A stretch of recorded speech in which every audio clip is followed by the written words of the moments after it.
Well, a very good afternoon to you, and we are glad that you have joined us this afternoon for the National Assembly proceedings. This is the 13th Parliament and a third session, and this is a live broadcast that is streaming from the Parliament buildings in Nairobi on this 12th day of June, the year 2024. The live broadcast has been made possible by the Parliamentary Broadcasting Unit in partnership with the Kenya Broadcasting Corporation. Welcome. In the order of business for the members of the National Assembly this afternoon is that there are bills that will be considered at the Committee of the Whole House stage. That means that debate on these bills already took place extensively on the floor of the House. The bills include the consideration of the Senate amendments to the National Rating Bill. This is a bill that is originating from the National Assembly and had been committed or forwarded to the Senate for consideration. There are amendments to the bills that were put forward by the Senate. This is a bill that seeks to provide a comprehensive framework for the imposition of rates on land and buildings by county governments. So this is a bill that concerns county governments, hence the need for it to have gone to the Senate for consideration and any proposed amendments. The bill provides a comprehensive framework for imposition of rates on land and buildings by county governments, to provide for the valuation of rateable property, to provide for the appointment and powers of valuers, and to provide for the establishment, powers, and functions of the National Rating Tribunal and other connected purposes. So this is a bill that was moved to the Senate for consideration, and there are amendments that have been proposed therein. And this afternoon, this is a motion that members will be considering those amendments. And a question will be put on this particular business that the members will be considering at the Committee of the Whole House stage. This is, of course, subject to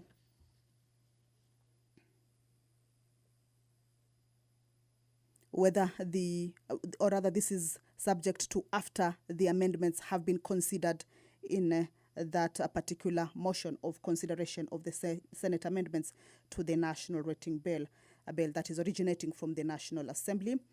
The Statute Law Miscellaneous Amendments Bill, a bill also originating from the National Assembly, is also a part of the business. Remember, debate also took place extensively, and a question will be put for the bill to proceed to the next stage. The Equalization Fund Appropriation Bill, originating from the Senate and co-sponsored by the Budget and Appropriations Committee Chairperson. This is a bill that, if you can recall, the debate took place on the floor of the House on the 11th of June in the afternoon sitting, the year 2024. That is the Speaker of the National Assembly, Honorable Dr. Moses Wetangula, as you can see, walking into the chambers. Allow me to hand you over to this live broadcast that is brought to you by the PBU in partnership with KBC. Good afternoon. Waheshimiwa, tuombe. Ewe Mwenyezi Mungu ambaye kwa hekima na wema wako umetuia nyadhifa za viongozi na mabunge kwa ustawi wa jamii na utawala wa haki wa wanadamu, tukusihi utazame kwa neema nyingi sisi watumishi wako ambao wameridhika kutuita ili tutekeleze shughuli muhimu za jamhuri yetu. Tunakuomba uteremshie baraka zako sisi tuliokutanika hapa, na utujalie tuyatende na kufikiria mambo yote yatakayofikishwa mbele yetu kwa njia ya haki na uaminifu, ili utukufu na sifa zako ziendelezwe na ili kustawisha amani, ufanisi na heri ya nchi yetu na wale ambao haja zao umezikabidhi mikononi mwetu. Amen.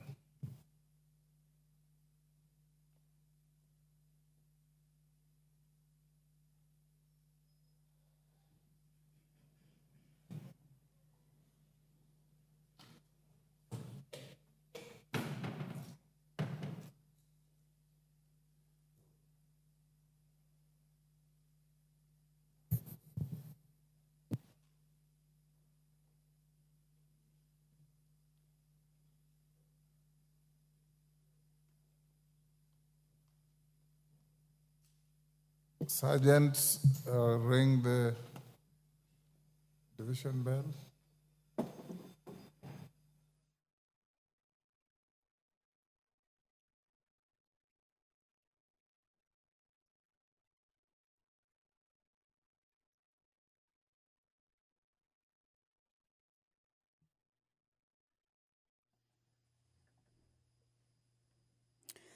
That bell by the, or rather that directive by the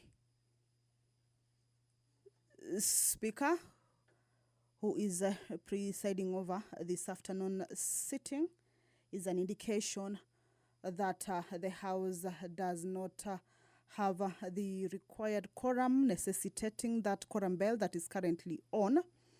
For the members who may be within the precincts of Parliament, but yet to make their way to the chambers, to be informed that the House needs their presence urgently for the House to kick off the business for this afternoon sitting. 50 members are needed to be inside the chambers. This is pursuant to the House Standing Order number 34, that at the commencement of House business, once the prayer has been said and the chair taken, if there is not, or if there is no enough quorum or the requisite quorum, then that bell will be on, and what we will be seeing is that members will be walking into the chambers. On the screen, those are sergeant at arms, keeping tabs of course, with the numbers of the members walking in. And once that quorum is achieved, then the business shall, without any other delay, that is the Deputy Majority Leader, Honorable Wenbai, of course, making his way inside the chambers.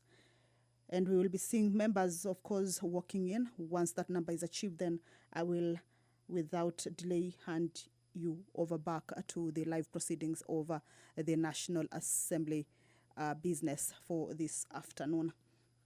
Back to what the members will be looking at, or the business that will be transacted once that quorum is achieved. The Equalization Fund Appropriation Bill, if you can recall, is that debate on it was done extensively on the floor of the House on the 11th of June 2024 in the afternoon sitting, that is yesterday.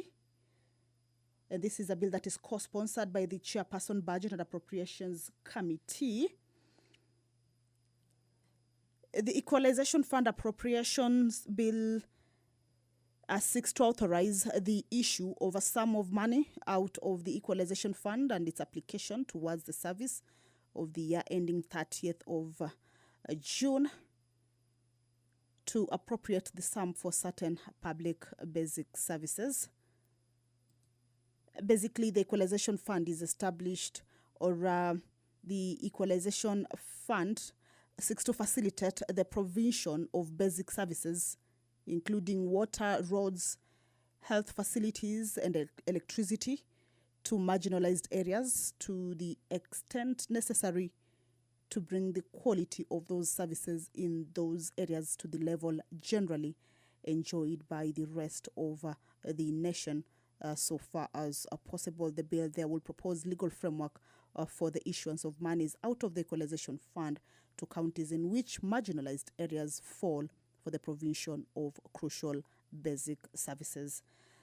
So having concluded debate at the second stage, a question will be put for the bill to be read a second time. Of course, this is pursuant to the House Standing Order number 128 on the second reading of a bill. That is an indication from the Sergeant at Arms that the quorum has been achieved.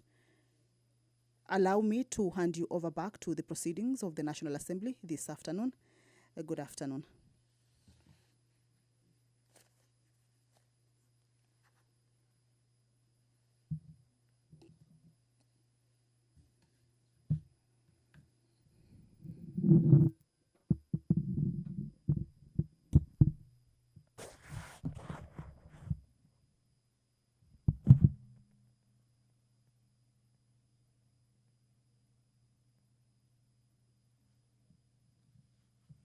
Me to recognize in the Speaker's Gallery a delegation from the National Chiefs Forum Welfare. I wish to introduce to you a delegation from the National Chiefs Forum Welfare who are seated in the Speaker's Gallery. These are representatives of chiefs who are currently serving in the national government administration across the country. The delegation, comprising of 11 senior chiefs from various counties, is as follows. 1, Walter Obuchele Kakamega, leader of the delegation. 2, Peter Kimani from Nyandarua. 3, Titus Katikiti from Baringo.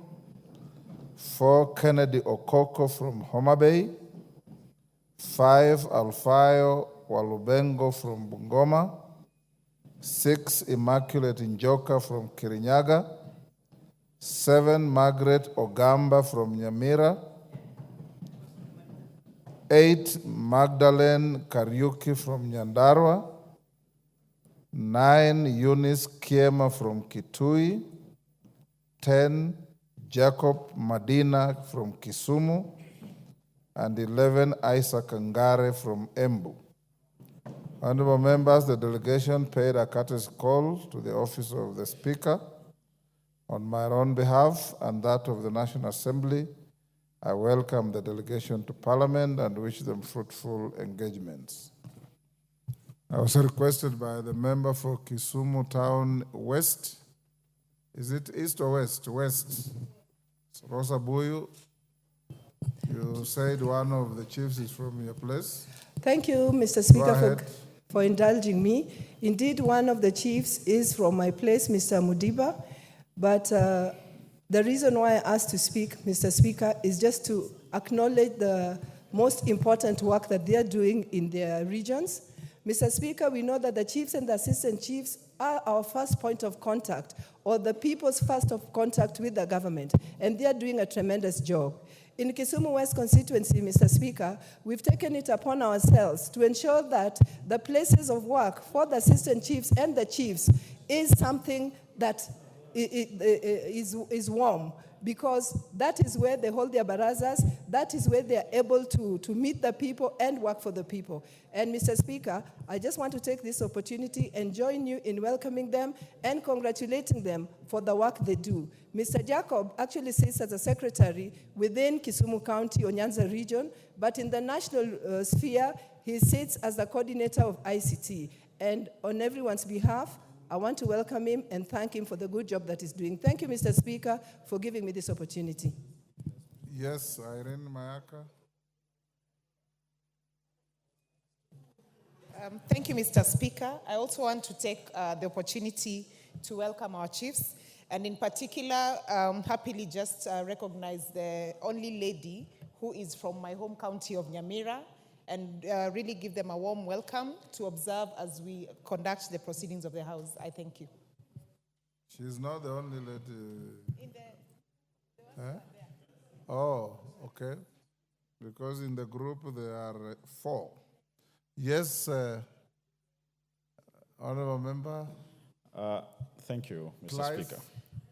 I would also, the only lady seated in your gallery happens to be a chief from my constituency, and I would like to take this opportunity to welcome them to the House of Parliament. Mr. Speaker, the role of the chiefs in this country cannot be measured because they really help us in providing security at the ground. And in the Kitutu Masaba constituency, I have taken an initiative of ensuring that all the chiefs have modern and well-equipped offices to enable them serve the people.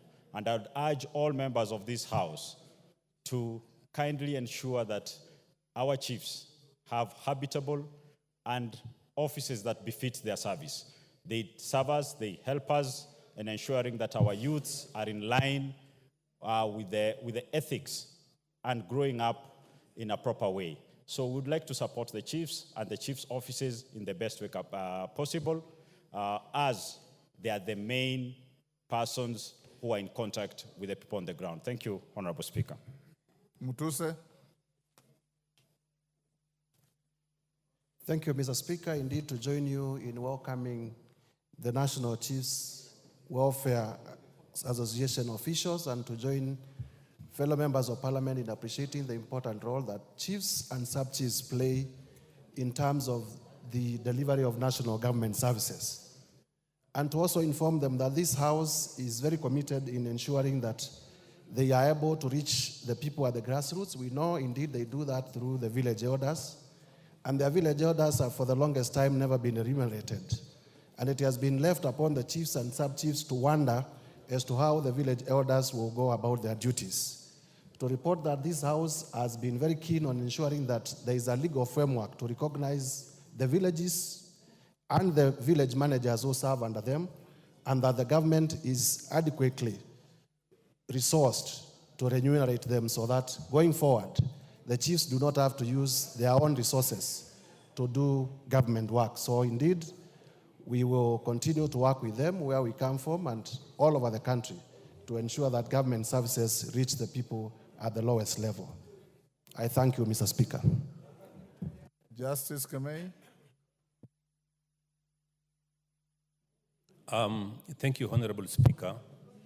May I also join you, Honorable Speaker, as well as my colleagues in welcoming the chiefs to this House of Parliament. As my colleagues have said, Honorable Speaker, chiefs and their assistants play a critical role in the administrative setup of this country. They also play a very critical role when it comes to social control. And it behoves us as Parliament, as the National Assembly, to give every assistance to the chiefs and the village managers who, Mr. Speaker, without them, I'm sure we would not be able to have this country running the way it is. I also want to thank them for the greatest understanding of government policy. If there is a unit that understands government policy and explains it to the people, it is that level of chiefs and their assistants, and we do congratulate them, Mr. Speaker, for the good work they are doing. And us as the National Assembly, we will do everything possible to make sure that their administrative units are in tandem with the requirements of this country and the quality they do deserve. Thank you, Honorable Speaker, for the opportunity. Q. Didymus. Thank you, Mr. Speaker. I also want to take this opportunity to welcome the chiefs to the National Assembly, and I want to assure them that this House is also the defender of their welfare, because we've been working very closely with them.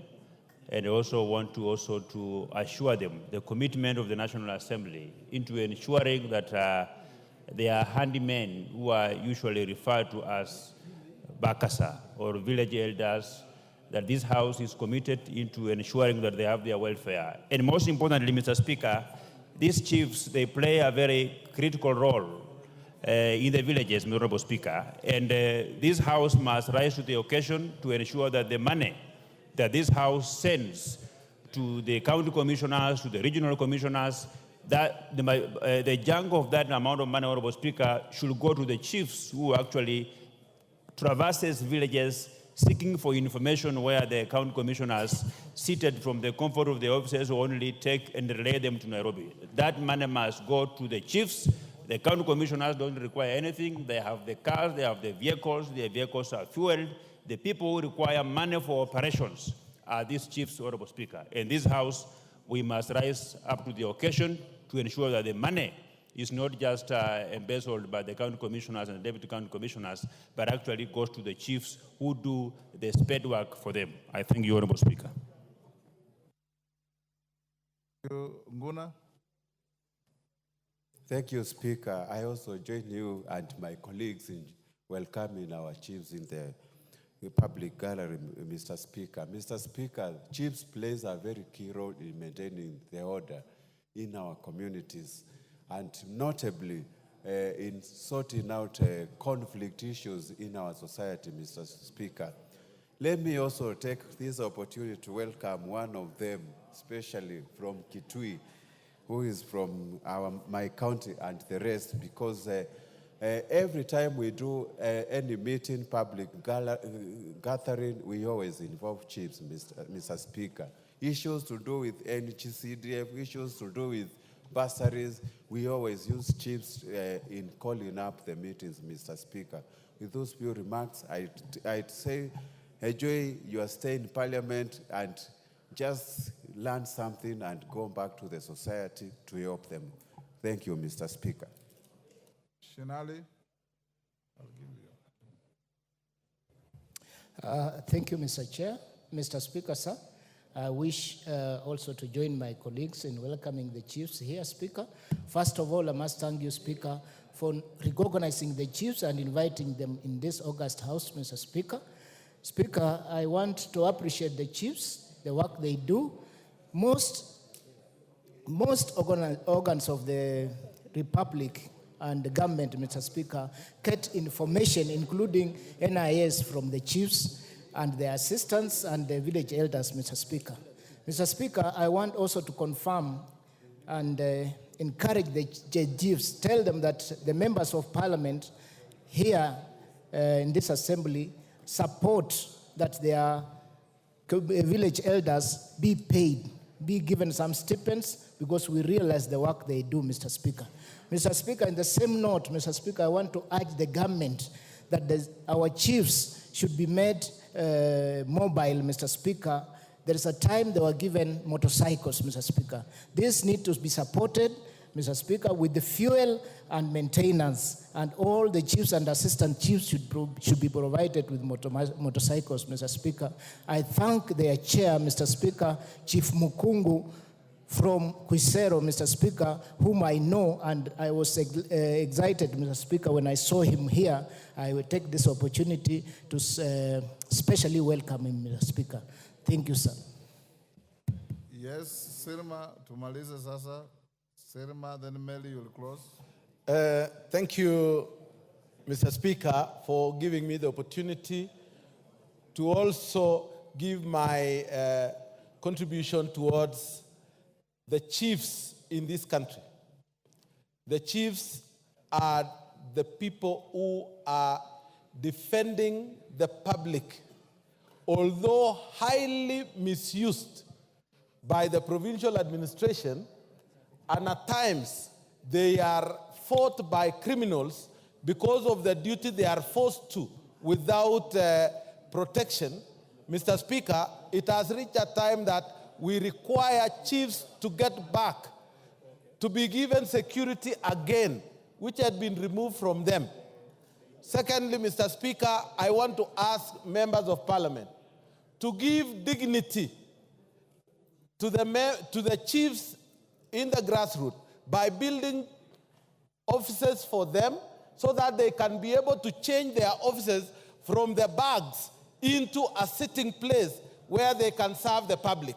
Because most of the chiefs do not have offices, but they will carry the rubber stamp, the letterheads, and all the manner of office equipment they require.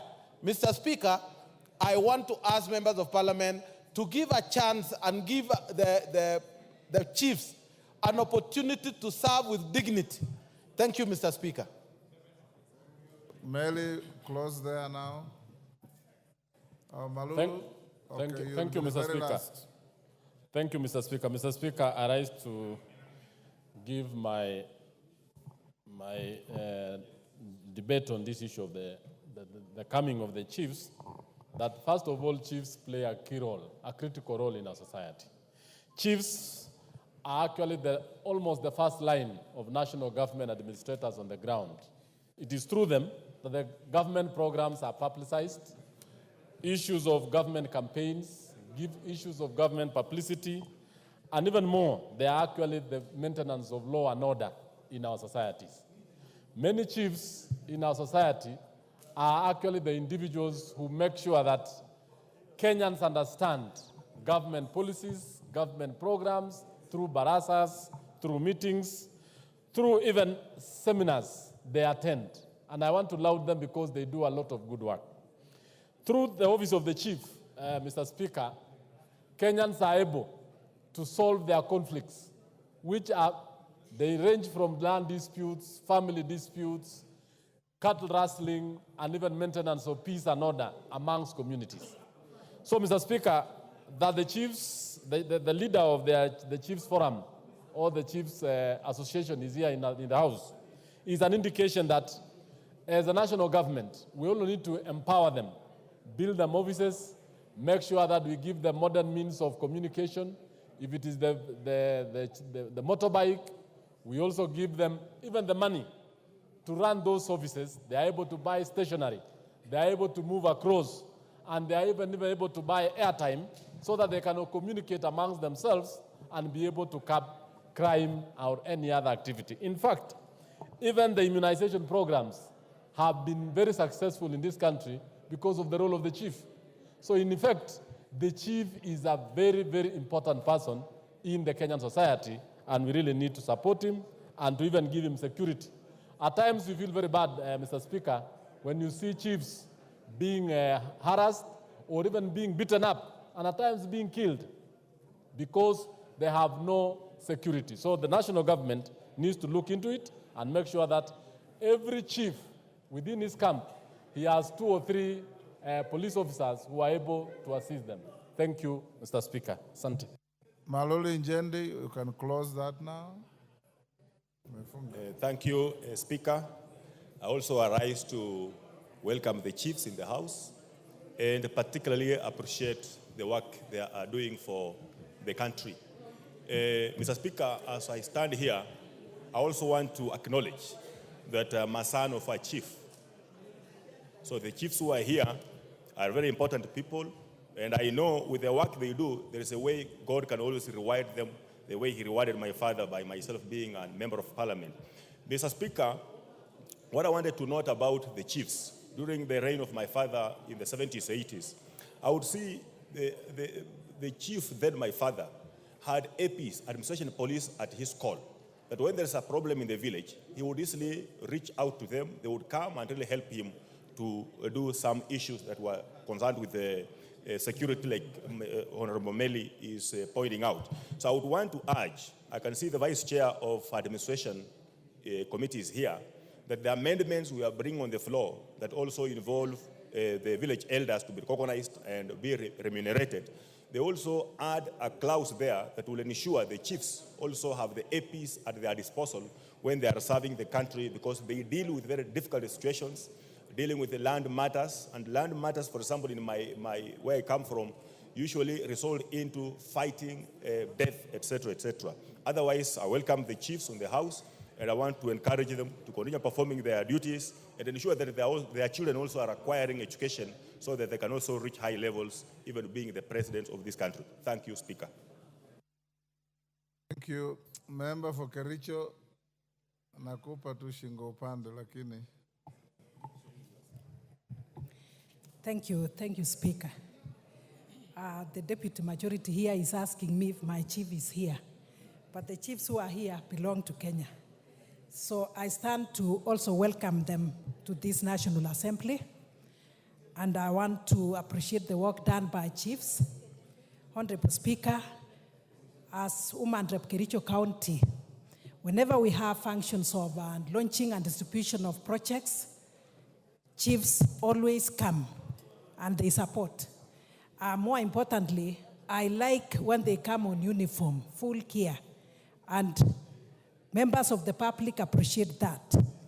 I also want to appreciate the chiefs who have stood with us and with the government in terms of fighting the illicit brews, because they are the ones on the ground.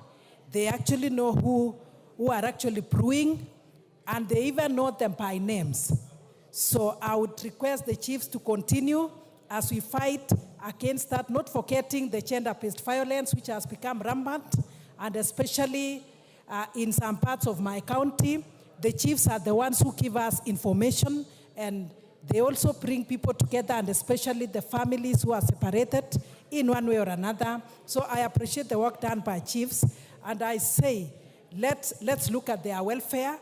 As members of the National Assembly, let's look at their welfare. We support them, and then we encourage them in the work they are doing. Once more, I say they are welcomed in the National Assembly to follow the proceedings. Thank you.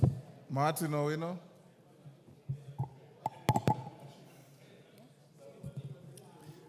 Thank you, Speaker. Thank you so much for this time. Mr. Speaker, my father was a chief, and I'm the only wood chief in this house. Perhaps there could be some. It says his grandfather, but thank you so much. I grew in a home of a chief, and I saw, Mr. Speaker, the kind of work they do. First of all, they work 24/7. There is no holiday for them. Number two, they are also counselors. The Speaker, when we were growing up, the couples could come through the gate fighting, and when they leave with their hands together, having been counseled by the elders. So, Mr. Speaker, the chief does a lot of work, and let us not belittle their services. In fact, if we resource them well, eventually we can prevent so many things that goes up even to the courts at that kind of level. Mr. Speaker, these are also people who help those who are sick and those who are hungry, because they know if you're a chief, you should have what they have. And that has been a problem. So I think in payback situation, Mr. Speaker, if we could consider their health package as well as their tuition for their children so that they can live comfortably. But I want to thank you, and I salute them all, and thank you, Mr. Speaker. Thank you. Next. Clerk. Order number 3, messages. Order number 4, petitions. Order number 5, papers. Majority Leader. Thank you very much, Honorable Speaker. Honorable Speaker, you know the Honorable Member for Kericho is asking me when I finished university. I thought I finished 1996, and she thinks when Jared Owino was still in kindergarten. Honorable Speaker, I beg to lay the following papers on the table of the House today, Wednesday, June 12, 2024, in the afternoon sitting. 1, implementation of the recommendation of the Public Accounts Committee on the examination of the report of the Auditor General on the financial statements for the national government ministries, departments, and agencies for the financial year 2020 and 2021 from the judiciary. 2, reports of the Auditor General and financial statements for the year ended 30th June 2023 and certificates therein in respect of 1, Kenya Fish Markets Authority, B, National Housing Corporation, C, Kenya Ports Authority, D, National Construction Authority, E, Kenya Fisheries Services, F, Rural Electrification and Renewable Energy Corporation, G, Lapset Corridor Development Authority, H, Kenya Urban Roads Authority, I, Kenya National Trading Corporation, and J, Energy and Petroleum Regulatory Authority. I thank you, Honorable Speaker. I beg to lay. Chairperson, Departmental Committee on Health. Bokose. Honorable Speaker, I beg to lay the following paper on the table of the House today, Wednesday, 12th June 2024. Report of the Departmental Committee on Health on the inquiry into alleged fraudulent payments of medical claims and capitation to health facilities by the National Health Insurance Fund. Thank you. Next. Order number 6, notices of motion. Chairperson, Departmental Committee on Health. Honorable Speaker, I beg to give notice. Honorable Speaker, I beg to give notice of the following motion, that this House adopts the report of the Departmental Committee on Health on the inquiry into alleged fraudulent payments of medical claims and capitation to health facilities by the National Health Insurance Fund laid on the table of the House on Wednesday, 12th June 2024. Thank you, Honorable Speaker. Thank you, Honorable Pukose. Clerk, I want to rearrange the order paper a little. Can we dispose of orders 8, 9, and 10 before we come back to order number 7? Order number 8, the Statute Law Miscellaneous Amendments Bill, National Assembly Bill number 67 of 2023, second reading and question to be put. Order, honorable members, take your seats.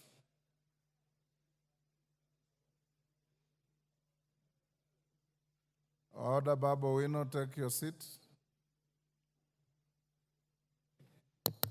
Honorable members, I now put the question at order number 8, that the Statute Law Miscellaneous Amendments Bill, National Assembly Bill number 67 of 2023 be now read a second time. As members of that opinion say aye. Will those of the contrary opinion say nay? The ayes have it. Next. Order. A bill for an act of parliament to make various amendments to statute law. Order number 9, the Equalization Fund, appropriation number 2 bill, Senate Bill number 30 of 2023, second reading and question to be put. Honorable Wanjala, take your seat. Thank you. Honorable members, I now put the question at order number 9, which is that the Equalization Fund, appropriation number 2 bill, Senate Bill number 30 of 2023, be now read a second time. As members of that opinion say aye. Will those of the contrary opinion say nay? The ayes have it. A bill for an act of parliament to authorize the issue of a sum of money out of the Equalization Fund and its application towards the service of the year ending 30th June 2024, and to appropriate that sum for certain public basic services and for connected purposes. Order number 10, motion, consideration of Senate amendments to the National Rating Bill, National Assembly Bill number 55 of 2022, question to be put. Order. Order.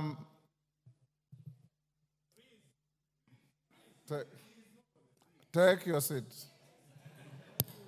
Honorable members, I now put the question at order number 10,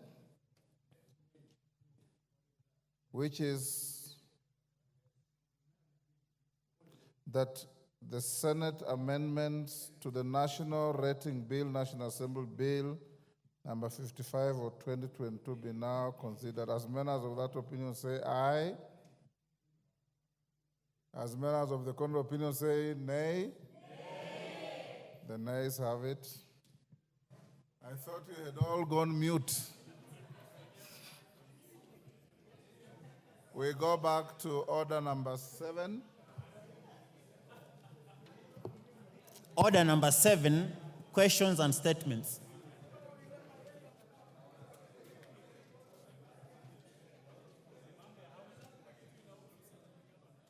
Honorable T.J. Kajwang.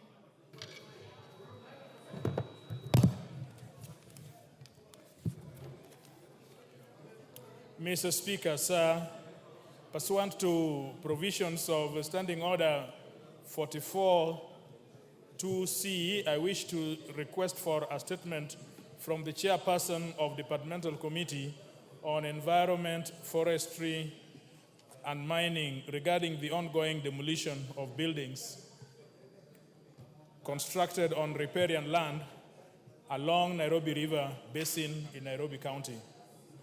Honorable Speaker, sir, in May 2024, the government directed that all structures built on the riparian land be demolished following the heavy rainfall that adversely affected most parts of the country. This is one of the functions of the established Nairobi Rivers Commission via Gazette Notice number 14891 on 2nd December 2022, signed by the President of Kenya, despite the Cabinet Secretary for the Ministry of Environment, Climate Change, and Forest, which has the power to make regulations for matters permitted by law. Moreover, Mr. Speaker, by operation of Article 95 of the Constitution, the Gazette notice not having been laid before Parliament in accordance with Section 11 of the Statutory Instruments Act, Cap 2A, is void. Honorable Speaker, sir, regrettably, the demolitions reveal a distressing picture of inhumane treatment, with houses being demolished without regard for the well-being of these residents, some of whom have lived in the said land for over 50 years and possess legitimate title deeds issued by the government. Article 27 of the Constitution provides for equality and freedom of discrimination. Whilst the demolition took place in Eastlands, the same seem not to have taken place in places such as Milimani, Kileleshwa, and Runda, where there are similar buildings erected on riparian land. The demolitions are in contravention of Articles 10 and 43(1)(b) of the Constitution. Additionally, mothers and their children have been left to sleep in the cold without any alternative accommodation or support from the government. This is in contravention of Article 28 of the Constitution, which provides that every person has inherent dignity and the right to have that dignity respected and protected. Mr. Speaker, sir, the Ministry of Lands, Housing and Urban Development established National Slum Upgrading Project Prevention Policy Paper, VIDE Sessional Paper number 2 of 2016. The policy, which is in operation, is aimed at integrating the existing slums into formal system through provision of infrastructure and low-cost housing. Therefore, the government's directive on the demolition of informal structure is in contravention of the existing policy. The demolitions have been marred by the use of excessive force and are being conducted by the Kenya Defence Forces. The government's purported compensation plan appears to be limited to a few individuals, leaving many rightful landowners in a state of uncertainty and despair. Additionally, the Environmental Management and Coordination Water Quality Regulations 2006 provide that the riparian land includes a minimum of 6 meters and a maximum of 30 meters based on the highest recorded flood level. Sadly, there are many areas where the houses demolished were built 60 meters from the riparian land, including houses in Gomongo area, in Korogocho ward, Mradi 4A in Utali ward, and Hospital ward in Mathare under the Kenya Slum Upgrading Program policy. So, Mr. Speaker, it is against this background that I request for a statement from the chairperson of the Departmental Committee on Environment, Forestry and Mining on the following. Number one, could the chairperson provide a report on the constitutionality of the establishment of Nairobi Rivers Commission, including the legality of Kenya Gazette Notice number 14891 of 2nd December 2022, establishing the commission? Roman 2, what steps, if any, will the ministry put in place to wind up the commission if found illegally constituted? Roman 3, under what circumstances are officers of Kenya Defence Forces involved in the demolition exercise, a civilian function not within the purview of KDF? And the last, outline the measures put in place to ensure adherence with the relevant laws while exercising the said directive. I thank you, Mr. Speaker. Mr. Speaker, I just want to put a rider that Honorable Mwago last week made a statement within the following parameters, but Mr. Speaker, you directed, having been urged by Honorable Mwago, to direct the statement to Ministry of Lands. Yes. Upon research and careful reading, I have found that the ministry with the primary mandate is environment. So, Mr. Speaker, sir, may I urge you to even countermand the earlier directive under your discretion, so that both of those statements are directed to the Cabinet Secretary for Environment. Thank you. Chair, Environment, Forestry and Mining. You are a member, yes, Honorable Member for Kericho. Tell your chairman to bring a statement in the next 2 weeks. And I order that the request by Honorable Mwango also be dealt with by your committee. Honorable Atandi. Thank you, Honorable Speaker. Honorable Speaker, this is a request for statement regarding circumstances leading to death of Mr. Tom Adala. Honorable Speaker, pursuant to Standing Order 44.2c, I rise to request for a statement from the Chairperson, Departmental Committee on Administration and Internal Security regarding the death of Mr. Tom Adala, Assistant Director at the National Intelligence Service, NIS. Honorable Speaker, on 5th June 2024, Mr. Tom Adala was found dead at his residence in Kerichua Villas in the Kilimani area under unclear circumstances. Mr. Adala was a dedicated public servant who had been recently reassigned from his role to the NIS Training Center. It is alleged that the deceased officer took his life due to depression, stress, and humiliation at work. The circumstances surrounding his death call for thorough and transparent investigations to ensure justice for his family and to address any work-related circumstances that may have led to his tragic death, so as to secure the integrity of NIS and other national security institutions.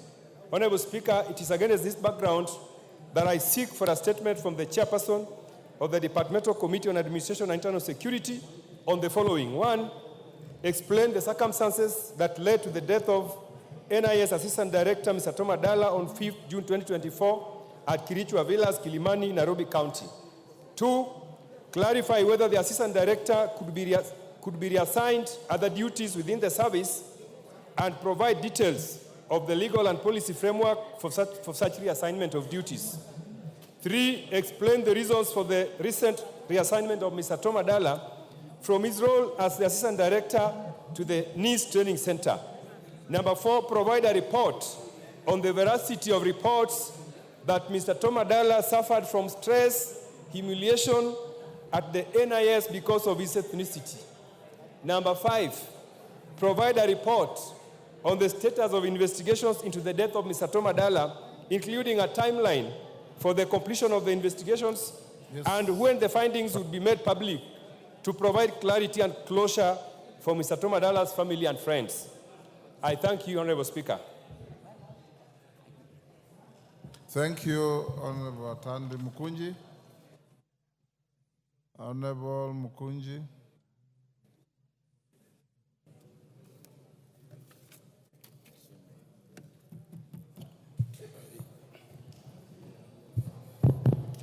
Thank you, Honorable Speaker.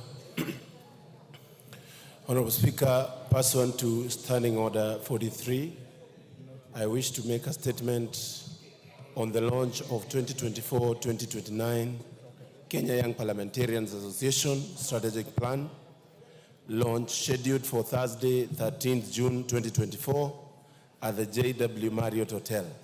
Honorable Speaker, as a youth champion and a chairperson of the Kenya Young Parliamentarian Association, I rise this afternoon with great pride and anticipation to inform this esteemed August House about a significant milestone that holds immense importance for our nation's youth and their future prospects.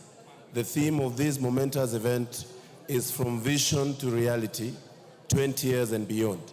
For the last 2 decades, Kenya Young Parliamentarian Association has been at the forefront of youth empowerment and advocacy, championing the interests of young people across Kenya.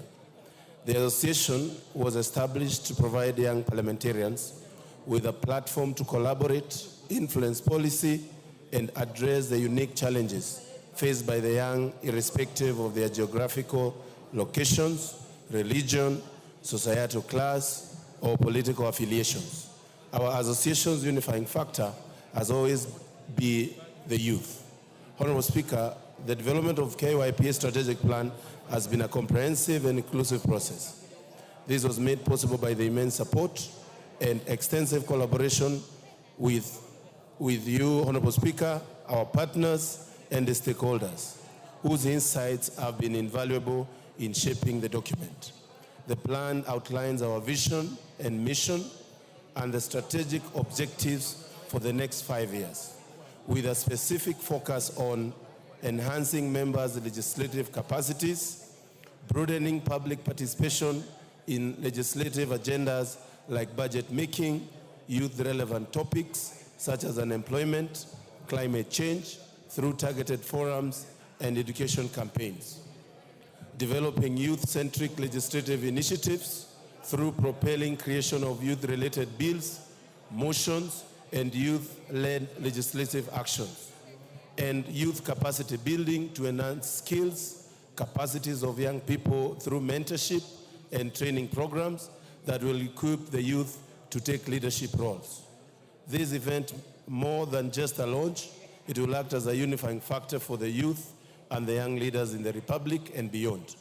By bringing together young members from both National Assembly, the Senate, county assemblies across all political divides, we are demonstrating the power of unity and collaboration in addressing the issues that affect our young population and citizenry at large.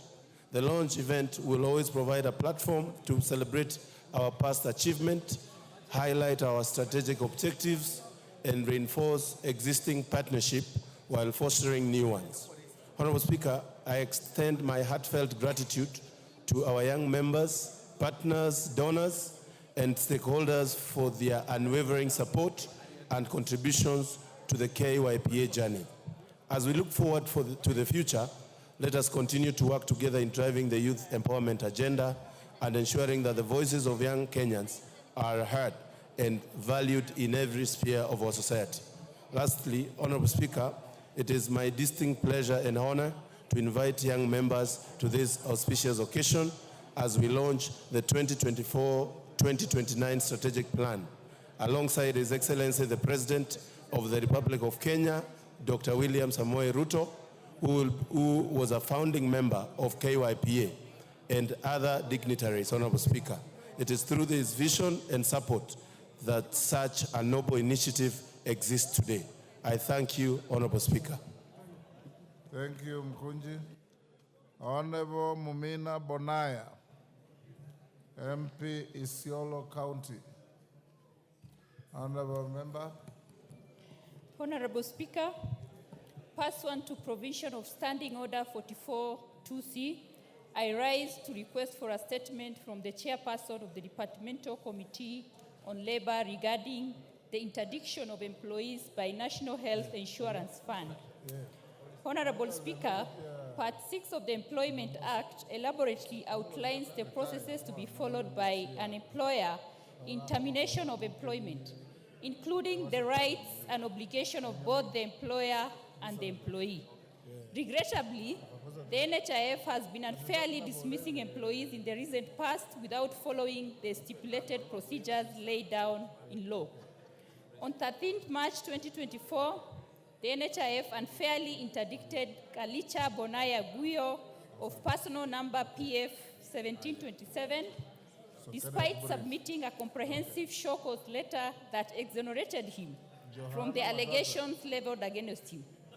Further, Huka Alake Hokicha of personal number 2310, who was a quality assurance officer at the NHIF, NHIF, was also interdicted in similar grounds despite demonstrating compliance to the rules and the policies. Honorable Speaker, it is against this background that I seek a statement from the chairperson of the Departmental Committee on Labor on the following matters. 1.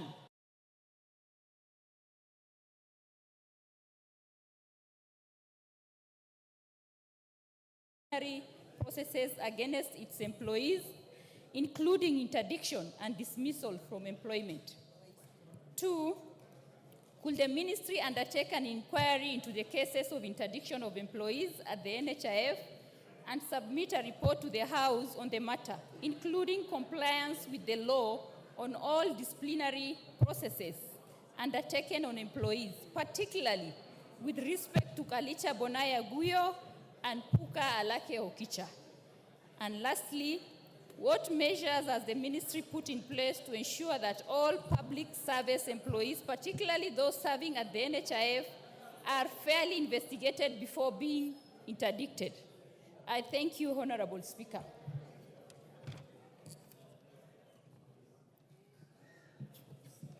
Thank you. Who is the chair of Labor? Is it Karemba or Alice?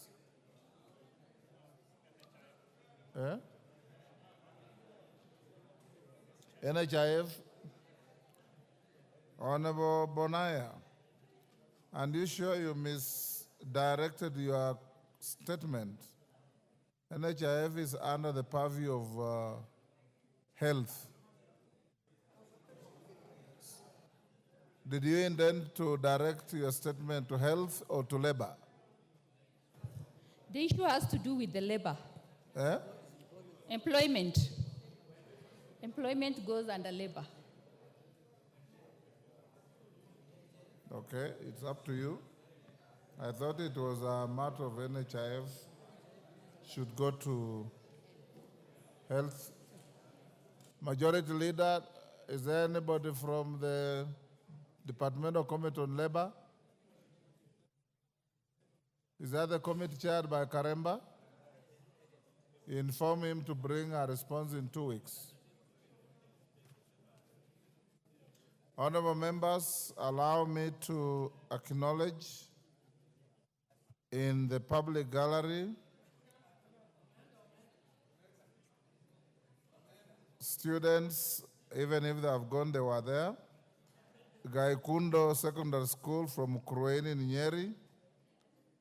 Kievaluki Secondary School from Kangundo, Machakos. And Baricho Boys High School from Ndia, Kirinyaga.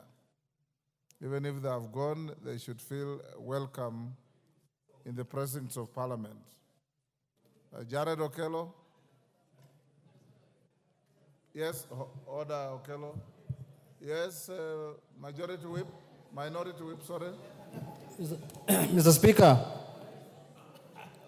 I wanted to seek your indulgence on a matter that is also very important to the House.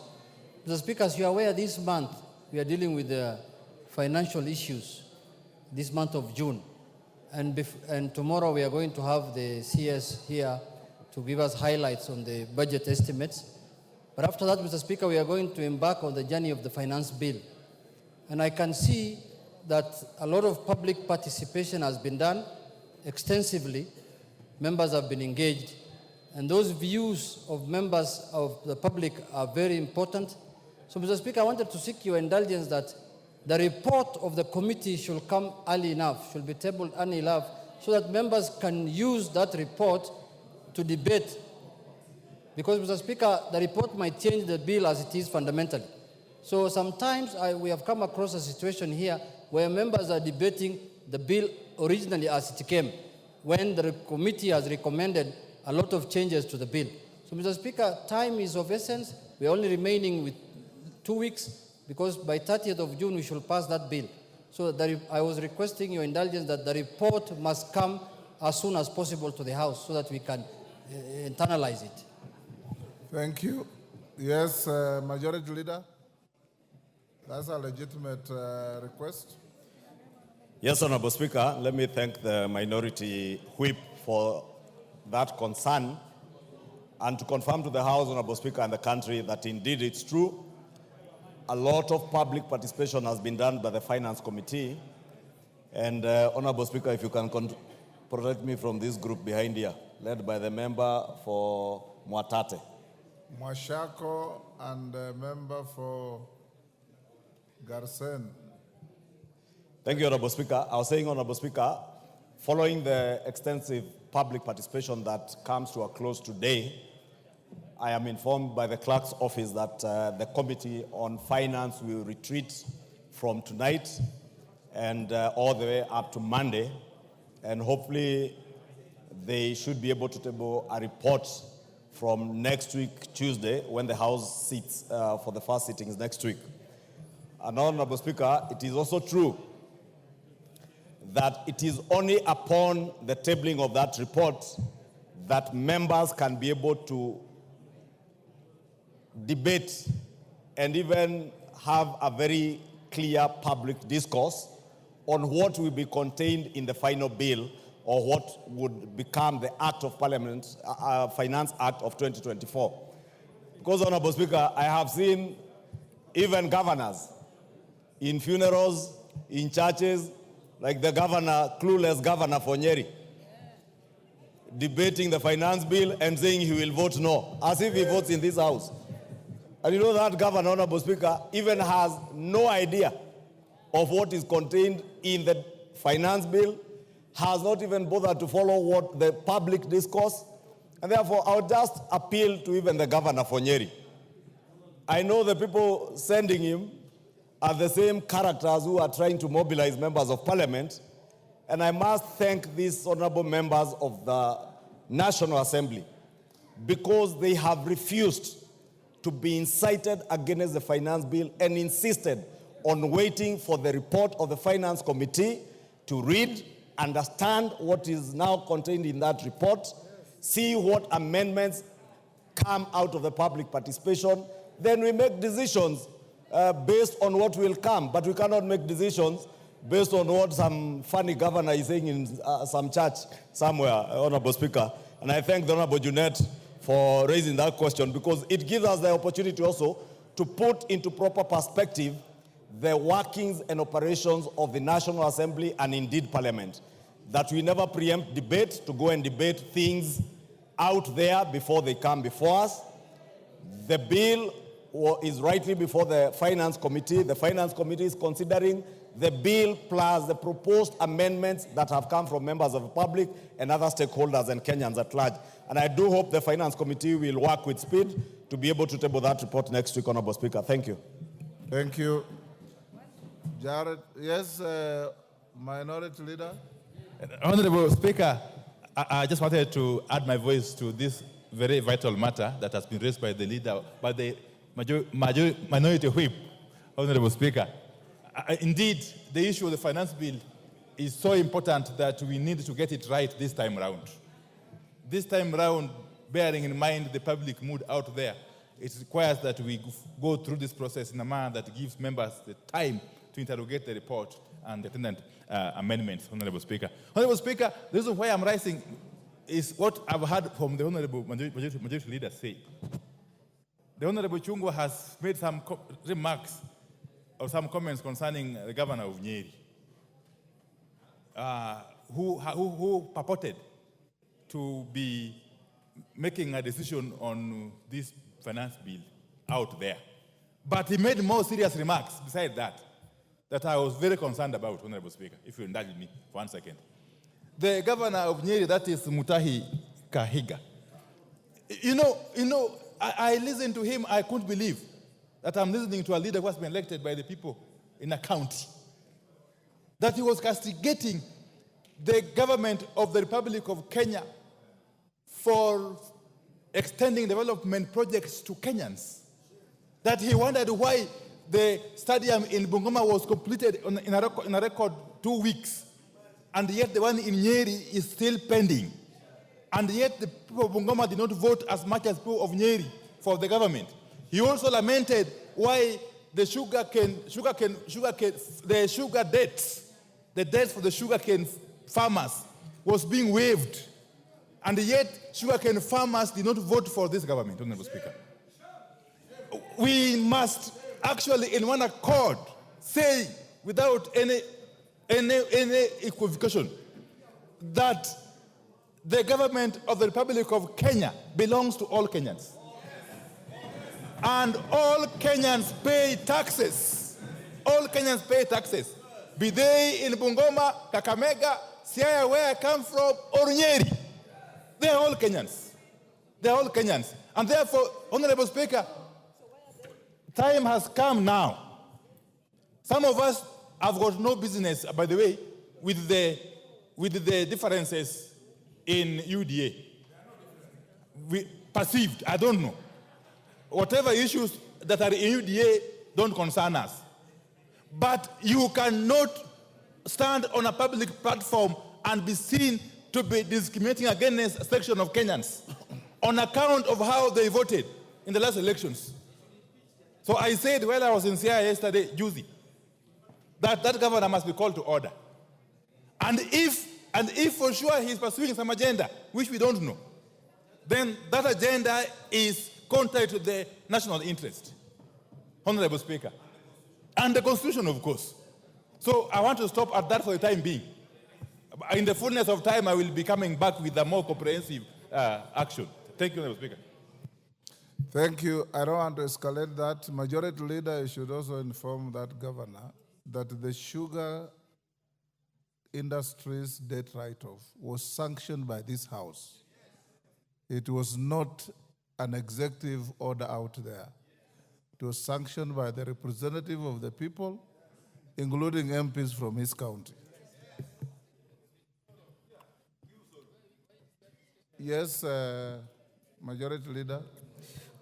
Honorable Speaker, I agree with you that indeed the debt waiver for sugarcane farmers was never sanctioned by the executive. It is this House. And therefore, what the governor for Nyeri was doing was also casting aspersions on our mandate, our constitutional mandate, as the House that did approve that waiver. And more importantly, Honorable Speaker, Honorable Speaker, as the leader of minority says, all Kenyans are taxpayers. And once elected, Honorable Speaker, even myself in my own constituency that's quite cosmopolitan, but the bulk of my constituents speak the Kikuyu language. But I know there is a good number of constituents in Kikuyu who do not understand my native language. And Honorable Speaker, whether we pride ourselves as a community that perceives itself to be the most endowed with wealth, whether we lie to ourselves today that we are the most populous, even with our one wife and one man. And I know the Honorable Junet and his community in Mandera have one man, 4 wives, minimum 7 children. I have 2 to 4 children, Honorable Speaker. We must bear in mind that as leaders, we are leading a nation of many communities, Honorable Speaker. Communities, whether we perceive them as taxpayers or not, they contribute to our national well-being. Honorable Speaker, when I listened to the governor for Nyeri saying that the people of Nyeri never took even a piece of the sugarcane whose debt is being waived, Honorable Speaker, and saying that the people of Bungoma never voted as much as the people of Nyeri voted. You know, it's so embarrassing, Honorable Speaker, that the governor of Nyeri does not even know that the people of Bungoma voted for Kenya Kwanza an equal amount of votes as the people of Nyeri voted for the Kenya Kwanza government. The difference between the votes of in Kenya Kwanza between Bungoma and Nyeri counties does not exceed probably 20, 30,000. They are all in the 200s plus. And Honorable Speaker, when a government is elected, it is never elected to serve those who voted for them. How do I know as a member of parliament in Kikuyu who voted for me, who did not vote for me? And Honorable Speaker, that is why at times we had difficulty, many of us, in engaging in a shareholder debate and shareholder discourse in terms of how we manage our government, Honorable Speaker. And Honorable Speaker, let me just say, I don't know whether we are not at liberty to discuss the conduct of the governor for Nyeri in this house without a substantive motion. But I would want to appeal to the governor of Nyeri, whether you are speaking for yourself, whether you have been sent to say those things by somebody, irrespective of what position that person holds in government or in Kenya, please respect other communities. Please appreciate that sugarcane farmers in Kenya deserve debt waiver just like coffee farmers deserve the coffee waiver that we have given them in this budget and in previous budgets, Honorable Speaker. Those of us who come from the sugar belt, and Honorable Speaker, you know, when you listen to that governor speaking about the sugar belt and imagining that Bungoma County is the entire sugar belt in Western Kenya, he does not know even the sugar companies that were to benefit from that debt waiver. 90% of them are in Nyanza, not in Western Kenya. Only 2 sugar companies, Mumias and Zoia, are in Western Kenya. The bulk of these other companies, whether it's Chemelil, Muhoroni, Stony Sugar, they are in Nyanza, and the people of Nyanza deserve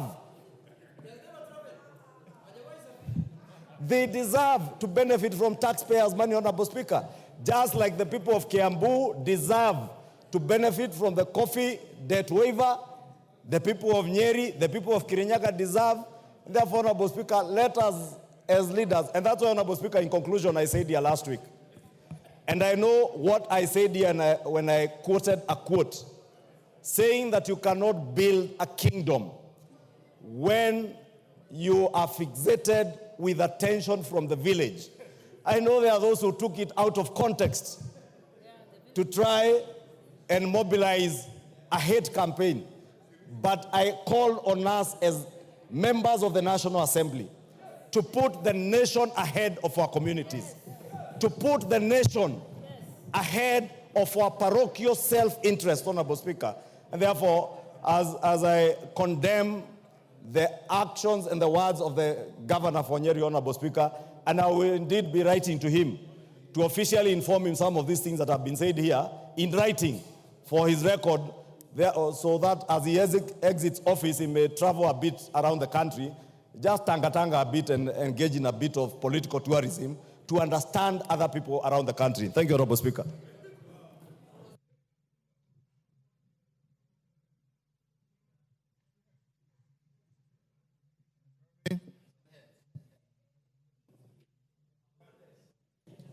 Thank you, Honorable Speaker.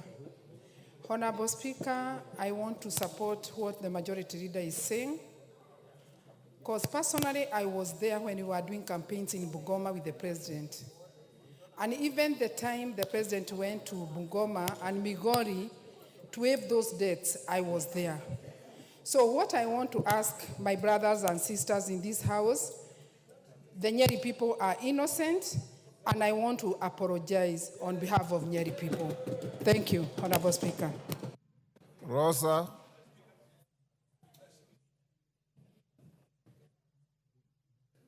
Honorable Speaker, thank you for this opportunity. Honorable Speaker, Honorable Junet did ask a very pertinent question about whether we could receive the report in good time to enable us debate.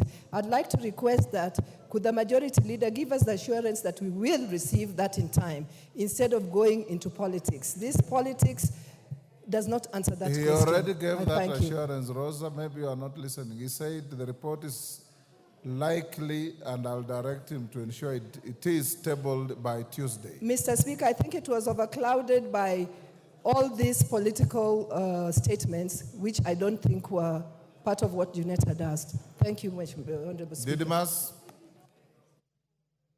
Thank you, Mr. Speaker. I want also to agree with the leader of minority on what he has said. And Honorable Speaker, if you look at our constitution, anybody who engages in utterances that are against national values, that are against the national interest, anybody who makes utterances that appear to divide this country along how people voted, the tribal lines. Those are grounds for impeachment, Honorable Speaker. I want to make it clear here, Honorable Speaker, that the utterances by the governor of Nyeri on what he said is clearly true, that that man is not fit to hold office, and I want to call upon EACC to begin the process of removing him from office, because every Kenyan requires development. Wherever you come from in this country is not a criminal offense. The tribe that you are is not a criminal offense, and the governor for Nyeri is not fit to hold public office, and the grounds for removing him should begin immediately today. They even ought to have begun yesterday, Honorable Speaker. I support. Members, I don't want us to escalate this. I want us to, yes, Farah Malim, I see you. Yes, Mr. Speaker. Agitated. I want to support the majority leader in his statements. Mr. Speaker, me and you have been around for the longest. And you remember how the problems in DRC started when Mobutu Sese Seko was the president. He tried to victimize a small minority who are pastoralists called Banyamulenge. Banyamulenge. And there were hardly 1 million of them in a nation of over 60 million. They took up arms because nobody would accept to be a second-class citizen in his own country. DRC has never seen peace since then. It doesn't matter how big your numbers are. If the smallest community in Kenya decides, I'm having a road deal and I'm going to destroy this country, they have the capacity to do it. Let us keep our unity as a nation. We have the most beautiful country in the world. The diversity is our strength. It's not supposed to be our weakness. When a very senior government official says all politics is local, what are you talking about? And you want to be the president of this country? Who is going to allow you to be the president of this country? Because you're basically saying that I will only take care of my small village up there. Honorable Ichung'wah, you have done us proud, and many like you. Let us keep the unity of this country for God's sake and not listen. And the National Cohesion and Integration Commission should be doing its job. It should be doing its job very well. We went close to having a collapsed stadium, Mr. Speaker, in 2007. Me and you were in the parliament that time. 2008. We avoided that calamity and complete dissolution of the Kenya government because many people came from all over the world to come and assist us. We have to learn from the mistakes we made in the past and never try and do it again. We've seen what happened in Rwanda. They tried to eliminate completely a small minority of Tutsis who are 15%, but they came back and they're ruling that country for 30 years and they'll rule for another 50 years. Nobody gives you a guarantee because you have the numbers that you're going to take over a country. No. Let us protect our unity. Honorable members will stop here. I want to laud the majority and minority leaders for displaying patriotic thinking, and members out there. Order. Order, Kasheri. Kasheri, take your seat. Members out there, it is not a Nyeri problem, it's an individual. And Mukami has said as much. Members out there, whether you're a governor or whoever you are, members who are displaying grandiose paranoia in the conduct of their public affairs will be called to order. They will be called to order. And this House has unlimited authority through your committees to summon any such errant characters, whoever they are, and tell them that as a House of the representatives of the people of Kenya, you will not sit and watch any reckless conduct that can bring disorder in this country. And I salute you, majority and minority leaders. Lead the House in the manner you have shown and call out anybody who is errant in their conduct. Thank you. Jared? I thank you very much, Honorable Speaker. And whereas you have closed that debate, I would want to take a tangent from what both the majority and minority leaders have talked about, Honorable Speaker. Honorable Speaker, we have lately seen discordant voices, especially emanating from the presidency. And the presidency is composed of the president, the deputy president, the cabinet, and those others in that chain, Honorable Speaker. Honorable Speaker, whereas I would be least concerned about what happens in Kenya Kwanza, but when these matters have potential to create disunity in our country, then I will be very much concerned, Honorable Speaker. In Bungoma, where you played a very good host to the most successful Madaraka days ever in this country, I did realize, Honorable Speaker, that 40 minutes later, when the president had sat down, the deputy president showed up. And the president of the Republic of Kenya had to welcome his deputy, which is totally a break from tradition, Honorable Speaker. On Sunday, during an event of the Akorino brothers in Nakuru, the deputy president arrived 1 hour after the president had sat down. And just next to that president was his seat, which was being warmed by the Minister for Water and Irrigation, my friend Zachary Njeru. And when he showed up, he started castigating the weather, he started castigating his means of transportation, and many other things, Honorable Speaker. Yesterday, to my dismay, the deputy president took a commercial flight to Mombasa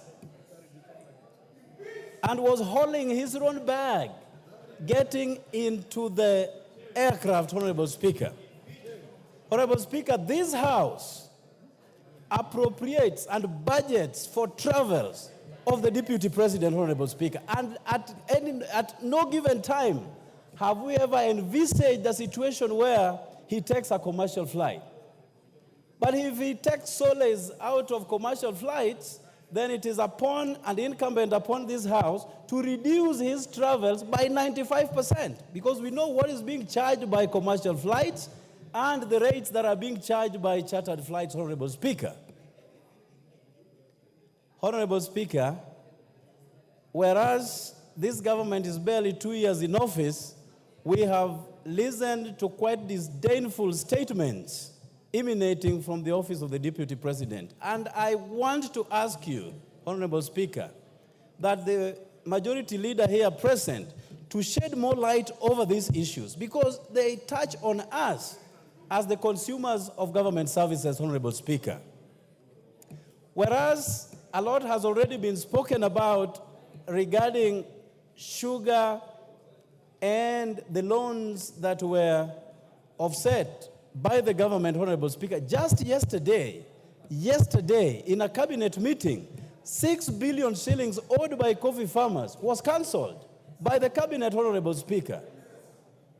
And there is no fury about it. But when the same government cancels debts owed by government-owned sugar mills, then it becomes a matter of concern by one particular governor of Nyeri, Honorable Speaker, who has since abrogated himself the role of a spokesperson of somebody else, Honorable Speaker. You know, I've always believed that governors are so busy. Your point.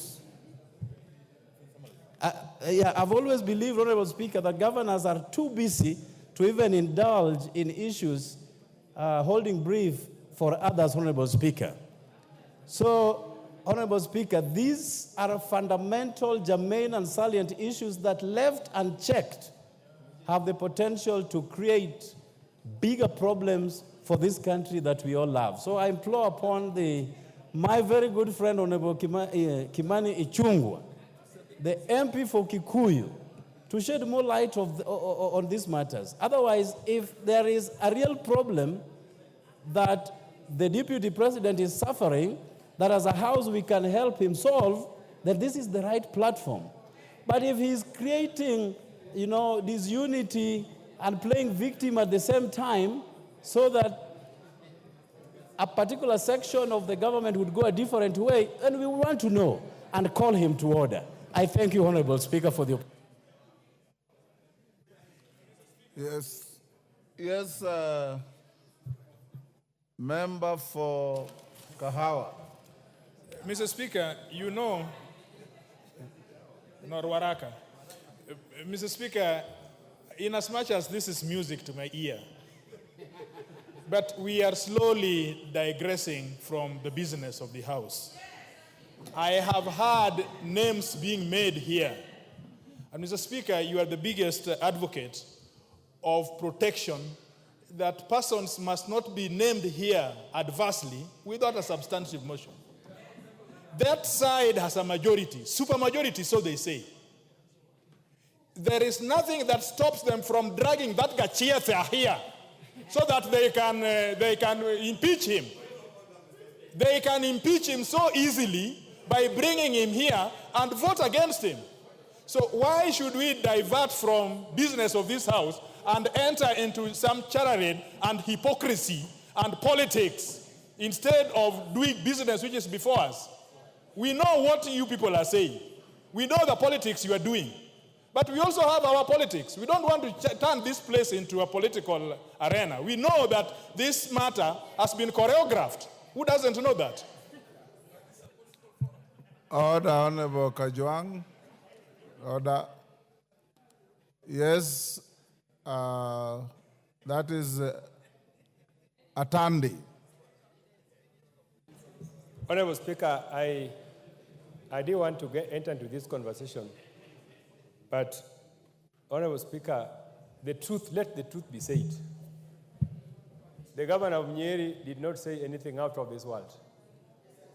The governor of Nyeri was simply saying that there is no equity in sharing of national cake, and that's a fact. That when you look at the budget we have just passed here, so many sections of this country are not receiving projects.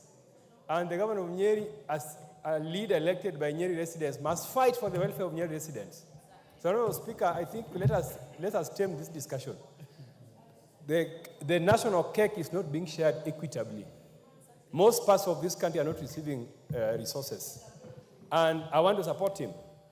Let us not be a government that preaches unity because it is favoring us. Because if there is chaos, people who are stealing will not steal. You don't steal in chaos. You steal when there is unity. So we don't want this conversation about unity because we need unity and peace so that we can be able to steal in peace. Let us be genuine about unity. If you're talking about unity, let it be about genuine unity. You can't tell me that you are preaching unity here, but there's no development that is coming to my area. You can't tell me you want Kenyans to be united because the preaching you are giving us is for your good. So the Nyeri governor should not be discussed here, Honorable Speaker, unfairly. And I agree with him. The government must ensure equity in sharing of national cake so that all Kenyans can be happy and be peaceful and be united. You cannot be united in statements, in empty statements. Let us be united. Let us have real unity. Real unity is about how many resources, how much money is going to Siaya, vis-a-vis how much money is going to Kiambu. How much money is going to Washington, vis-a-vis how much money is going to Kisumu. That is the unity that I want to hear about, not unity, empty statements about unity. I support the Nyeri governor. Thank you. Yes, Osoro. Yes. Thank you very much, Honorable Speaker. Honorable Speaker, what is happening today, or in the recent past, started like a joke from what many considered as mere statements by very top leaders of this country. It started from statements like, the shareholders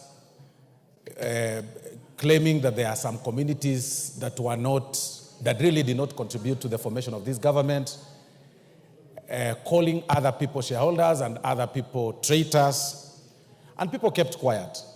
But, Honorable Speaker, if this House keeps quiet, the trend this country is taking will take us back to 2007, 2008, if we are not careful.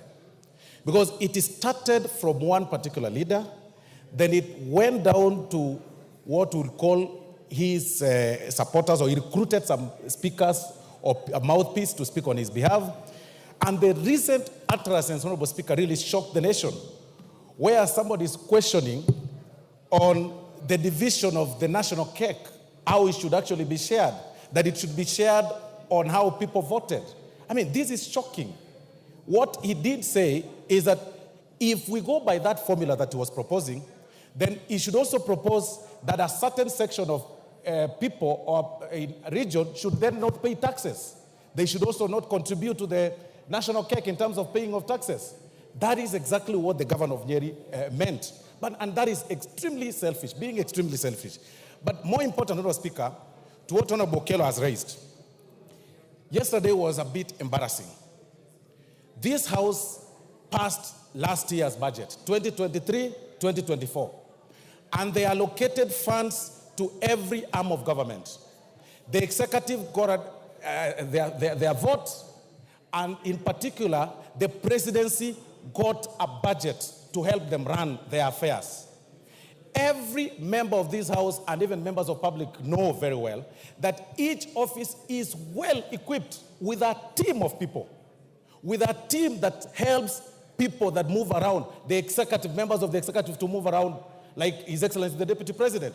It was a shame, Honorable Speaker, to see His Excellency the Deputy President moving around, carrying a bag, in as much as one wants to pull some PR stunts, and I say this, Honorable Speaker, with tremendous respect. We should question, it is about time we question the members of staff that work with His Excellency the Deputy President. Where were they when he was carrying the bag? Where were they when they were taking pictures, and some of them, of course, standing behind him as he pulled the bag, which looked very empty, Honorable Speaker. And I think it must have been bought from the airport, Honorable Speaker. Because in as much as we appreciate the fact that... Order, Honorable Soro. I think what Jared Okello asked was legitimate. But let's not digress into discussing the conduct of the person, of the Deputy President. Jared Okello asked whether, and I saw it in the reason I allowed him to ask that, seek that statement from the majority leader, is that the person of the Deputy President of this country is a responsibility of everybody. His movement to any part of the country has security implications. How he travels, who he travels with, where he goes, has security implications.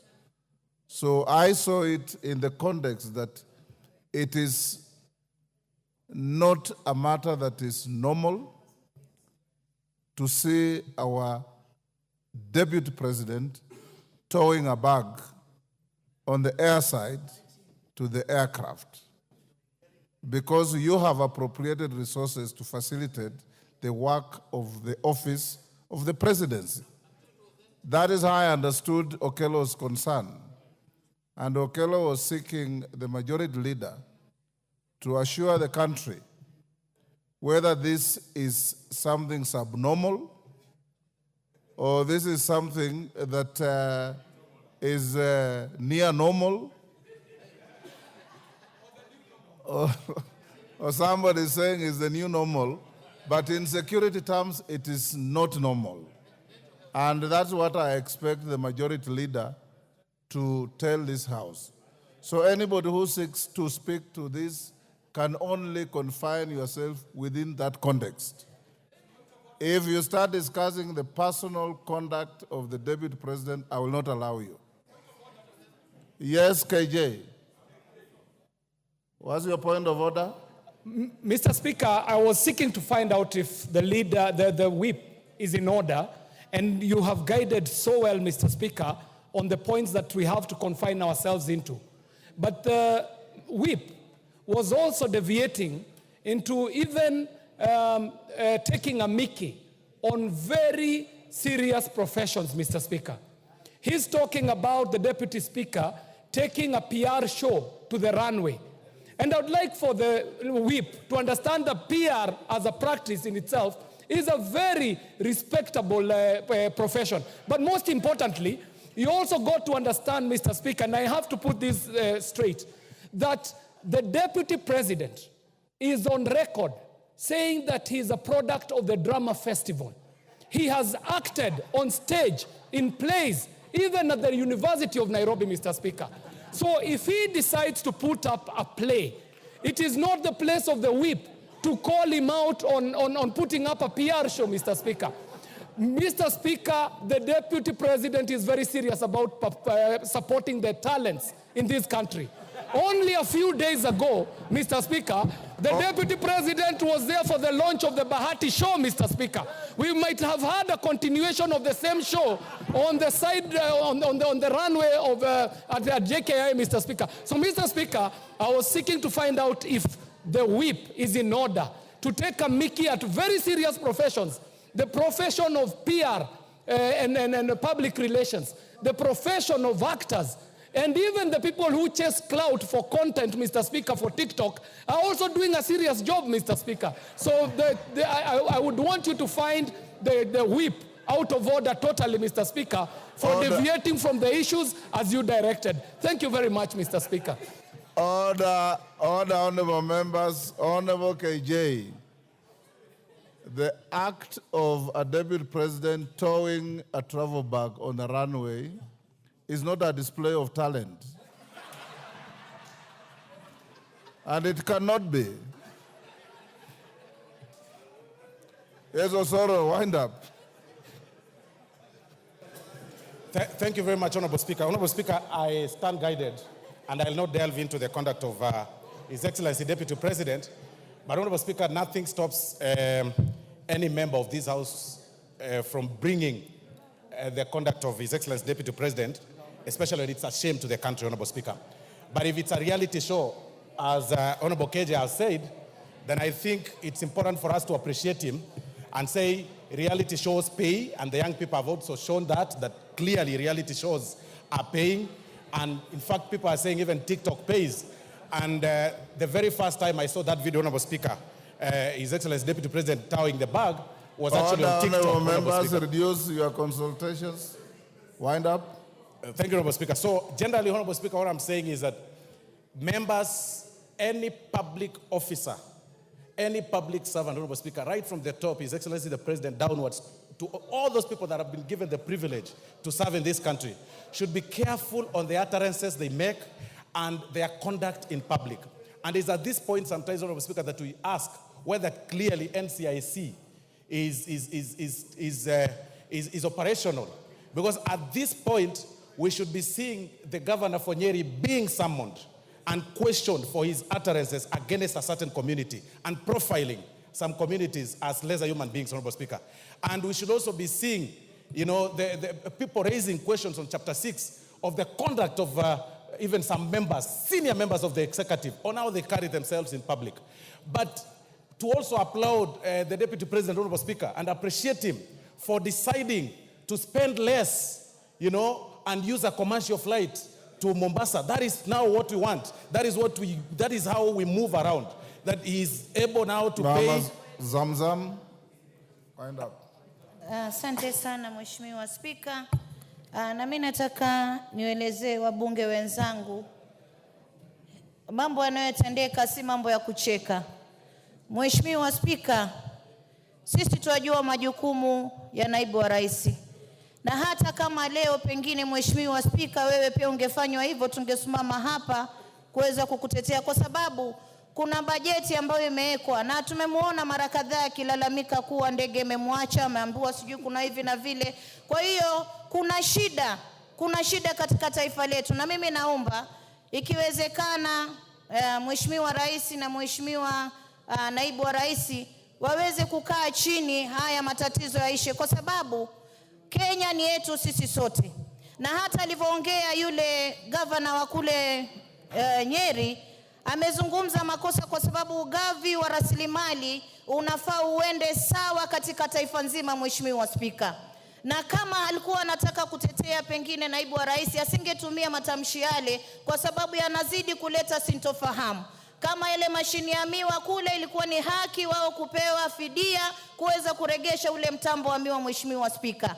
Lakini kwa yote ile pia sisi kumuona katika ndege ambao ni abiria wa kawaida bila hata security, Mheshimiwa Spika, ilikuwa inatatiza ile image ya taifa la Kenya, Mheshimiwa Spika. Kwa hiyo mimi naomba, na nimeona hata wabunge katika mikutano wakizungumza, wakirusha cheche za maneno.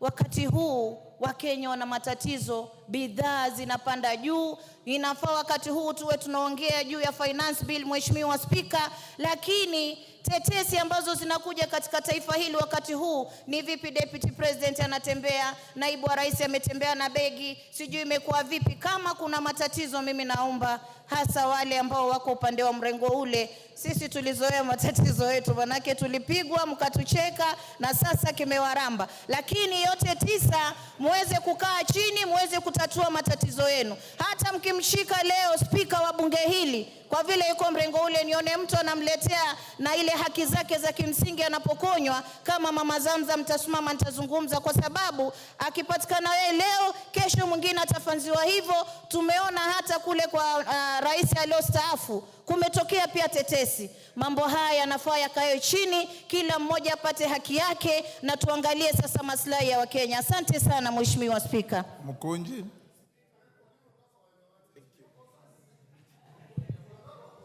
Honorable Speaker, I want to weigh on this issue, and I want to be very careful. Honorable Speaker, almost everybody who is speaking on this issue is my senior in politics and my senior in many of the things that we are doing. But Honorable Speaker, I feel that I need to put in a perspective of a newcomer in politics of Kenya. Honorable Speaker, while I really don't know how this country will be in a few years, I feel like we are changing tune and we are coming out in a way that we can even mess our democracy. Honorable Speaker, I want to call upon our senior leaders to embrace speaking in the rooms, and then they come out to tell us in very clear terms what is happening and what is going in the country, Honorable Speaker. Honorable Speaker, I was also very worried when I saw the Deputy President carrying his own bag. And I felt sad because if I was there, I could have carried for him the bag. Was he carrying or towing? He was carrying the bag, Honorable Speaker, and it looked like a bag that wouldn't fit even in the carrier side of the plane. And Honorable Speaker, I feel this is something that the majority leader must clarify to this House. Why would we have the Deputy President carrying a bag in a commercial flight? And Honorable Speaker, I also feel we are getting into the conversation of how to save on costs. And we need to embrace what the Deputy President has brought about, that we should be able to travel together with our colleagues who are not senior members of our society. But Honorable Speaker, we have bigger problems to think about. And Honorable Speaker, I want to say that in our community, Embu, right now we are reeling with a lot of poverty because of the ban of Mogoka, Honorable Speaker. And I feel this House, together with these members, are not doing enough to help us and listen to both sides of the divide so that my people don't die because of poverty, Honorable Speaker, when they were making a living out of this thing. Honorable Speaker, this is serious, and I want to say that we have to know how our people make money and not ignore the fact that they might even mess up their lifestyles. Honorable Speaker, while I'm finishing, I also want to say that reading the standing orders, I'm happy with your guidance that we should not, without a substantive motion, speak about characters of our senior leaders, especially leaders in the caliber of the Deputy President and the President. So we are still learning on how to handle these things, but I would really urge, even us here as members of Parliament, especially from this government side, we need to even have a kamukunji and speak and guide our leaders if they are not guiding us right. And that will really help us as we move on And I hope the majority leader has heard me. Junet. Thank you, Honorable Speaker. Junet? Yes. Mr. Speaker, this matter that has been raised by Honorable Jared is really a matter of national importance because we are dealing with the offices of the President and the Deputy President. The presidency. Office of the Presidency is saying, Onjala, the MP for Budalangi. Mr. Speaker, yesterday I watched in the social media the Deputy President carrying a bag in the streets of Jomo Kenyatta. What struck me, Mr. Speaker, in that episode, as somebody who has traveled a lot, is the kind of bag the Deputy President was carrying. That one really struck me. That kind of bag is not for the Deputy President. That bag is for something else. Another thing that struck me in that episode is what was the content of that bag, because the Deputy President could not even give it to his bodyguard. He had to hold it himself in person, Mr. Speaker. What could have contained in that bag, Mr. Speaker?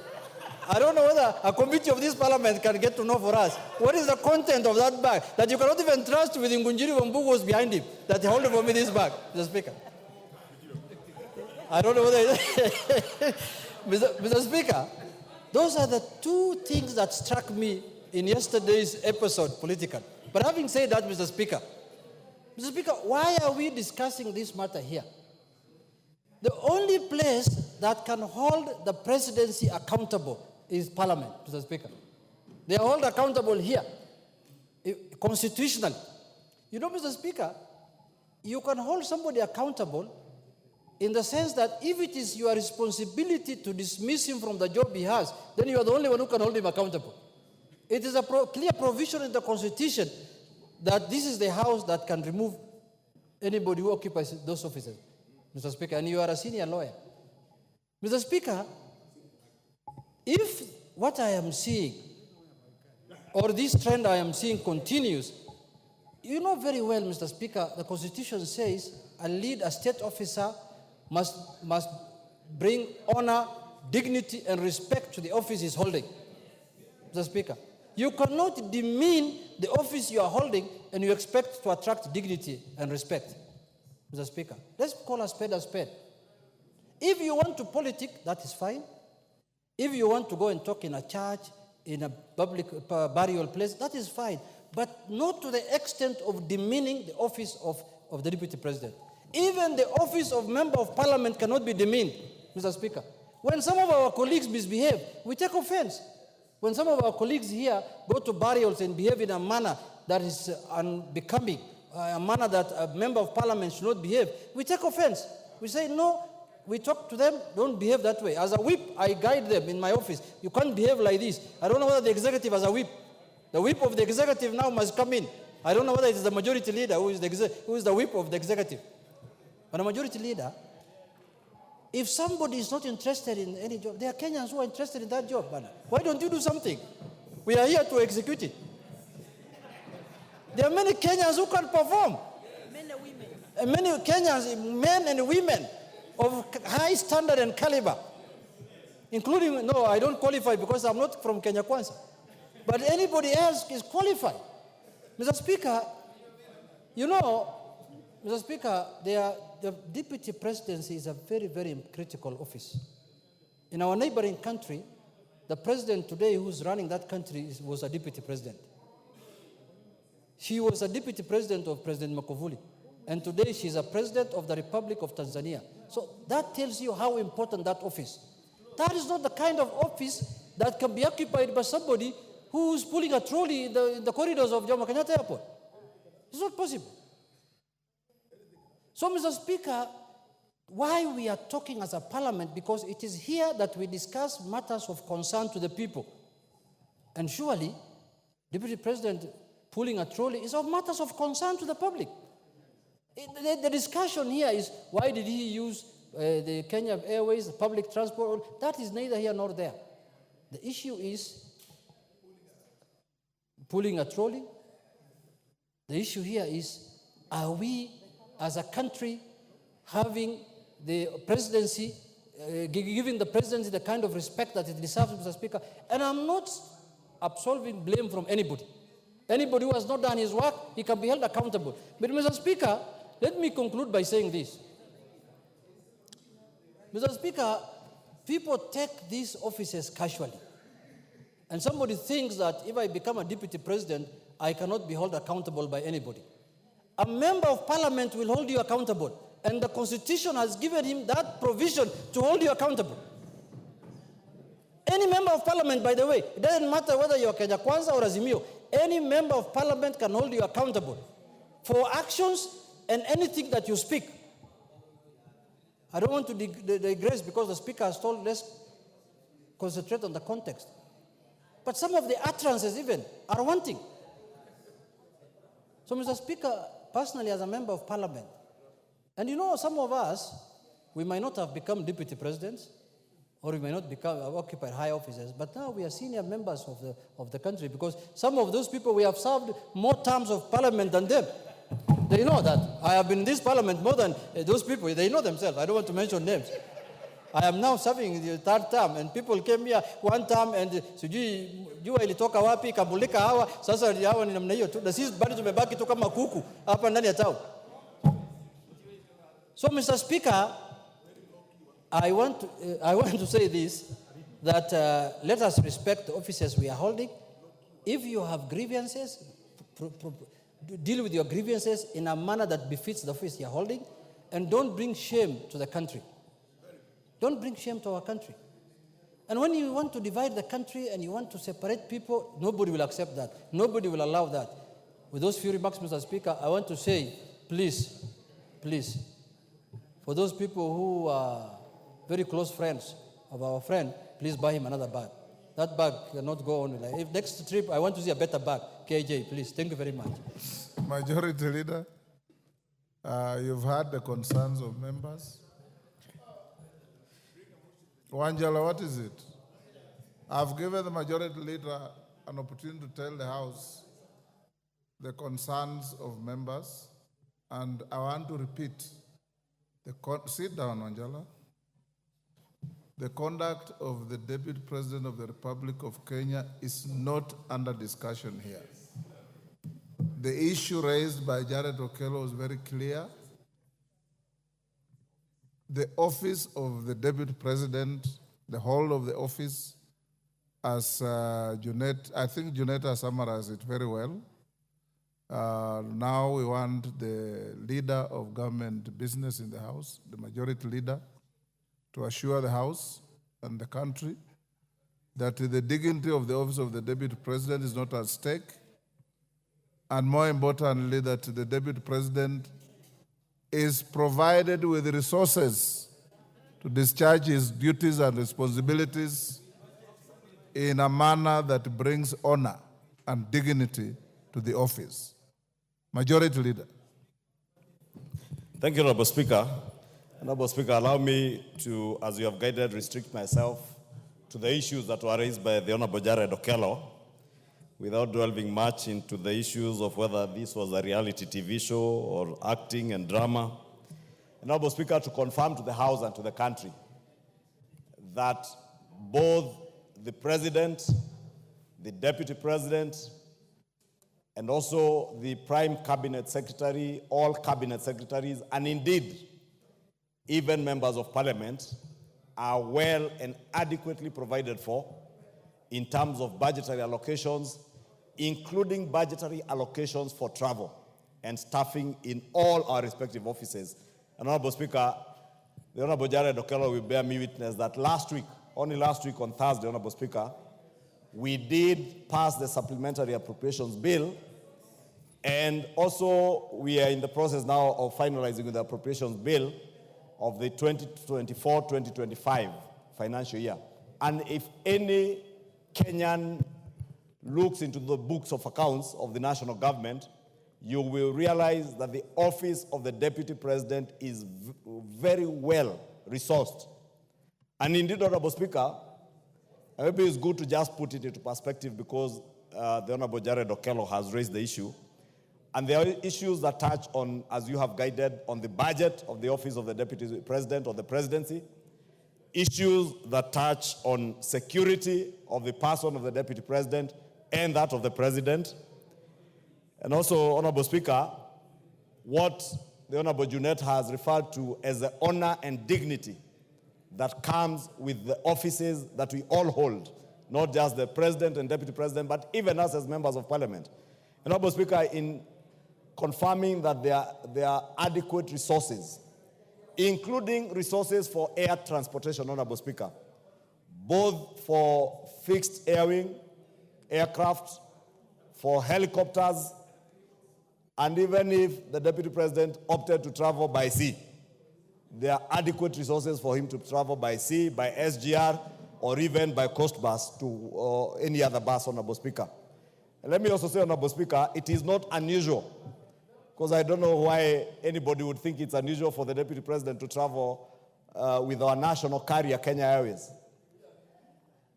Honorable Speaker, I have witnessed holders of that office in the person of William Ruto, our current president, used not just Kenya Airways.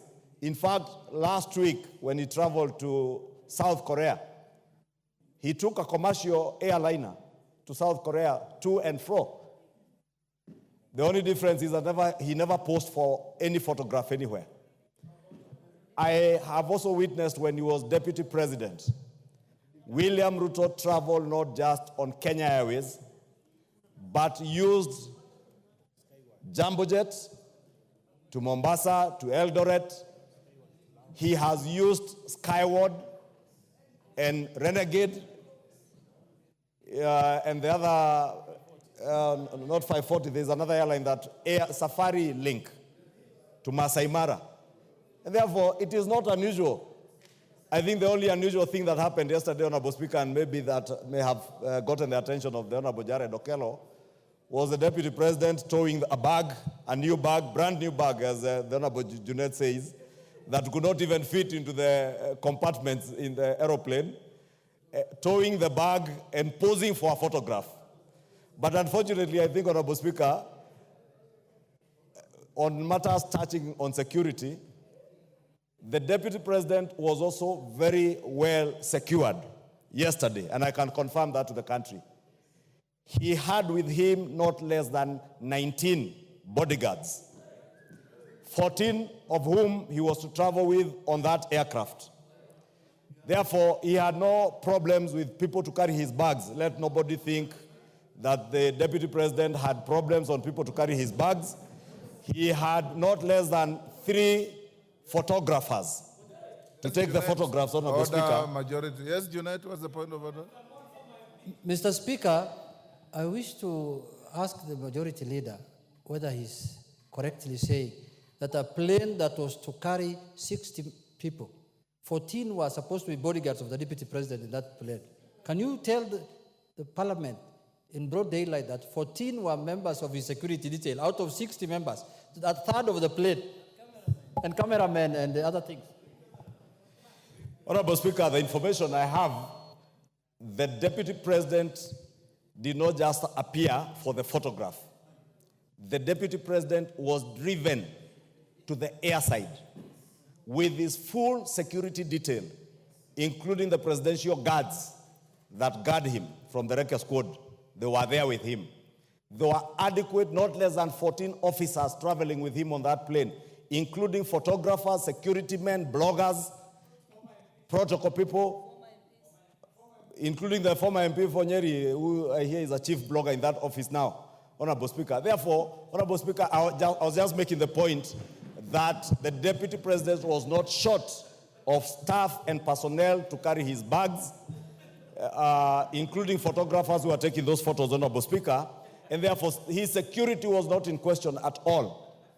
Two, Honorable Speaker, in terms of the dignity and honor that comes with that office, Honorable Speaker, I think the Deputy President had this flight paid for by the government of Kenya using taxpayers' money. And to give his office the honor and dignity, those who are keen observers did observe he was seated on seat 1A of that flight. The chief blogger in his office, the former member for Nyeri, was seated on seat 2A, That's in the business class, Honorable Speaker. And others, including his security officers, I think 2 are seated in the business class with him, and many others were seated in the economic compartment. And therefore, let me assure the country that the Deputy President within that flight was very safe. There is nothing unusual in him taking commercial flights. Indeed, many of you who attended the National Prayer Breakfast will remember His Excellency the President affirming that out of the austerity measures that government has instituted and which we effected through the Supplementary Appropriations Bill, that his office, that of the Deputy President, and that of the Prime Cabinet Secretary had cut their budgets substantially.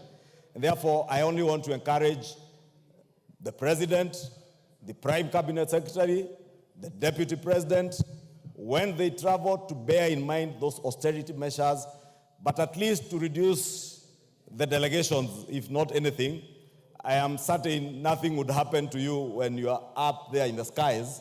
Therefore, 1 or 2 security officers might be adequate. You do not need 3 or 4 photographers to travel with you on that plane. You can send some by SGR or others to drive to Mombasa. Therefore, I want to encourage all our government officers to bear in mind that we are in a tough situation and austerity measures that government has instituted, including Parliament, Honorable Speaker. I was pleasantly surprised the other day when I saw members of Parliament carpooling to travel to Naivasha because they thought it was easier to hold their meeting where they were holding and carpool.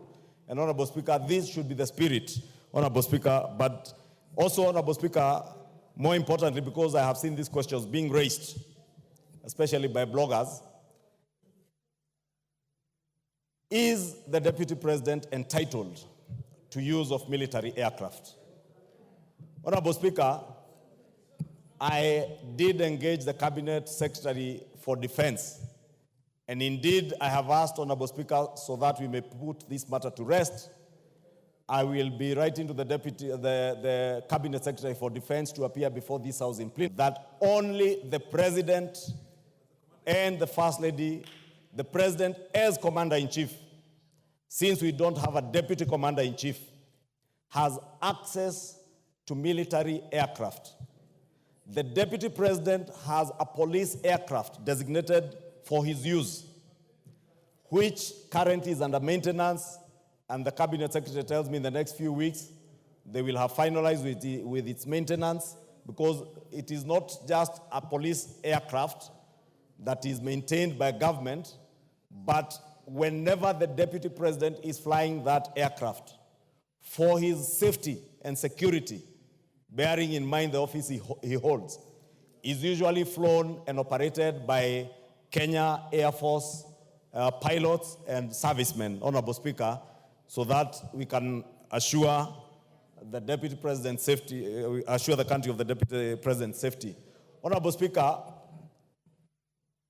when the Kenya Kwanza government took over, I am also informed, Honorable Speaker, our defense forces would occasionally allow senior government officers to use their aircrafts at times on request.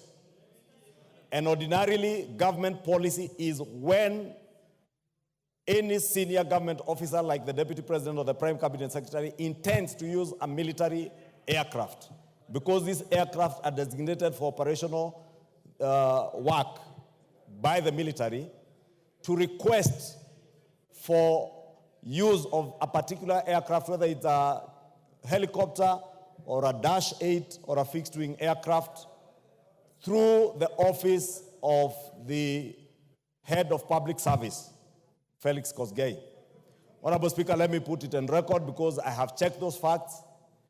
The day that the Honorable Okello refers to on Madaraka Day, the office of the Deputy President never, because I would not know why he decided to get late, because either way you could also choose, like the Honorable Speaker chose, to go and spend the night in Bungoma or in Kisumu and be near the function, or wake up early like many of us did to travel. The same with the incident that the Honorable Jared Okello speaks to this Sunday in Nakuru at the Akorino Church. It is true, the Deputy President arrived over an hour later than the president. The president was magnanimous and courteous enough to be able to receive his deputy. And Honorable Speaker, I can also confirm, because I was to join you in Laikipia, we left Nairobi at exactly the same time with the deputy president at about 10:44 a.m. when his chopper was lifting from his current residence. Honorable, we traveled together. There was a slight challenge with the weather, I can confirm, Honorable Speaker, around Mount Longonot. And we were able to maneuver through within a period that did not exceed 5 minutes. As to why the deputy president chose to tell the country that he had transport and weather challenges, Honorable Speaker, on the pulpit in church, again, I would not be able to be in a position to tell why the person serving in the office of a deputy president would choose to tell what is not true while standing at a pulpit in a church, Honorable Speaker. And since, Honorable Speaker, you have guided, we are not here to discuss the conduct of any person. I do not want to dwell into that. But to assure the country that both the president, the deputy president, the office of the prime cabinet secretary, from what the Minister for Defense has informed me, may in writing ask for use of military aircraft. And Honorable Speaker, the Defense Cabinet Secretary did inform me that for the last 1 year, the aircraft that were being used by the Deputy President, the Prime Cabinet Secretary's office, and other senior government officers occasioned an expenditure of $500 million shillings, 500 million shillings, to KDF. KDF has written to the various offices, and the office of the Deputy President has written back, declining to share in the costs of the wear and tear and fuel of these aircrafts. And that is why the Kenya Defense Forces and the Ministry of Defense made a policy decision that should any officer want to use military aircraft, it must be on request, since all these offices have resources appropriated to them for air travel. Therefore, if you use a Kenya Defense aircraft for fuel, for wear and tear, you pay for it from the budget in your office. And therefore, Honorable Speaker, should cry foul that they have not been allowed to use military aircraft. Only the President, as Commander-in-Chief, has unfettered access to use of military aircraft, but that aircraft that is designated from the Kenya Police, that is under maintenance, and I must insist, that maintenance, Honorable Speaker, you've seen what has happened in our neighboring country and our compatriots in Malawi, and may the Lord rest the soul of the Vice President of Malawi and the people who perished in the air crash, in internal peace, Honorable Speaker. We would not fathom that happening to any of the officers serving in our government. And you remember, Honorable Speaker, I'm also informed many of those aircrafts, including the ones used by the President, were put to a rigorous maintenance program following the unfortunate incident where we lost our Chief of Defense Forces. And therefore, it is only fair that we allow our military and those who take care of these aircraft to service them and avail them for use by senior government officers when they are in good and serviceable condition, Honorable Speaker. Honorable Speaker, allow me, I think I have adequately answered to that, but I want to commit, this is just a preliminary answer to the Honorable Jared Okello. I have since spoken to the Defense Cabinet Secretary and asked him, I'll be writing to him to come and appraise the House as to exactly how senior government officers should move, how secure the aircrafts they are using are, and how often they service them, and any challenges that they may have with those aircrafts, Honorable Speaker. In conclusion, Honorable Speaker, let me speak to many people, Honorable Speaker, because I saw a very unfortunate post yesterday on social media by those bloggers who work in those big offices, Honorable Speaker, anticipating the demise or the occurrence of a vacancy in the office of the President. Honorable Speaker, there are things people may do casually and post online. And I remember, Honorable Speaker, when my predecessor, the Honorable Charles Jonjo, was Attorney General and Minister for Constitutional Affairs, he made it treasonable to even imagine the death of a president. We are not in that age, Honorable Speaker. But it's unfortunate that bloggers who work for senior officers of this government can post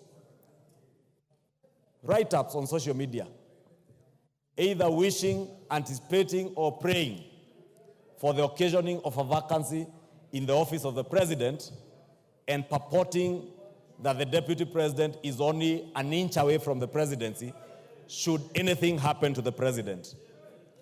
Honorable Speaker, these are things we may take lightly. Just as we may take lightly the talk that you referred to by the governor for Nyeri, or indeed the talk about people going to their villages. And I want to agree with Honorable Osoro. These are the kind of things, Honorable Speaker, in 2007, 2008 that led us into the problems that we got into with post-election violence, when people were told to go back to their villages. Honorable Speaker, it is true we all come from villages. But please, when we hold senior government positions, we must grow beyond our villages. We must remember that we bear a greater responsibility to the people of Kenya way beyond our villages. And whatever words we utter out of our mouths, Honorable Speaker, must be words that unite the people of Kenya, not those that create divisions. Because if you create division, Honorable Speaker, you are bringing dishonor. And, Honorable Speaker, dealing a big blow to the dignity that the office you hold would have, Honorable Speaker. Lastly, as I said, Honorable Speaker, over the weekend elsewhere, respect is earned. Respect is earned. Honorable Speaker, there are members of parliament here who have suffered. Members of parliament from Nyeri will tell you how much they have suffered.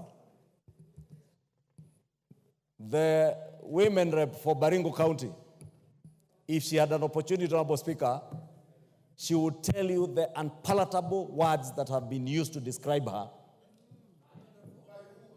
Honorable Speaker, and I said, let us earn our respect as leaders. If I demand respect, let me respect the member of parliament for Baringo County. Let me respect the members of parliament from Nyeri. Let me respect the members of parliament from Mount Kenya and across the country. Who do you want to inform? Madenge. Yeah? Majority wind up. Thank you, Honorable Speaker. Order, Madenge, take your seat. No, the member for Nyeri, I think, had me mentioning how much they have suffered. Honorable Speaker, maybe I would allow him 1 minute to inform me. He wanted to inform you. Do you want information? I would oblige him to inform me. 1 minute, Madenge. Thank you, Honorable Speaker. Honorable Speaker, I speak on behalf of the 6 elected members of parliament in Nyeri County. And this also includes both the senator and the women rep. We have really suffered intimidation and blackmail. And it is imperative that as elected leaders, we be allowed the space to execute the mandate that the ordinary people in Nyeri gave us when they voted for us. It is not possible that the people of Nyeri voted for us so that we can follow an individual when that individual goes dancing, drinking Moratina, and eating nyama choma. It is not possible. And it's not even in Nyeri. It is in, the dancing is happening in Honorable Kejori's constituency. We want to speak from the floor of this house and inform the country that respect is two-way.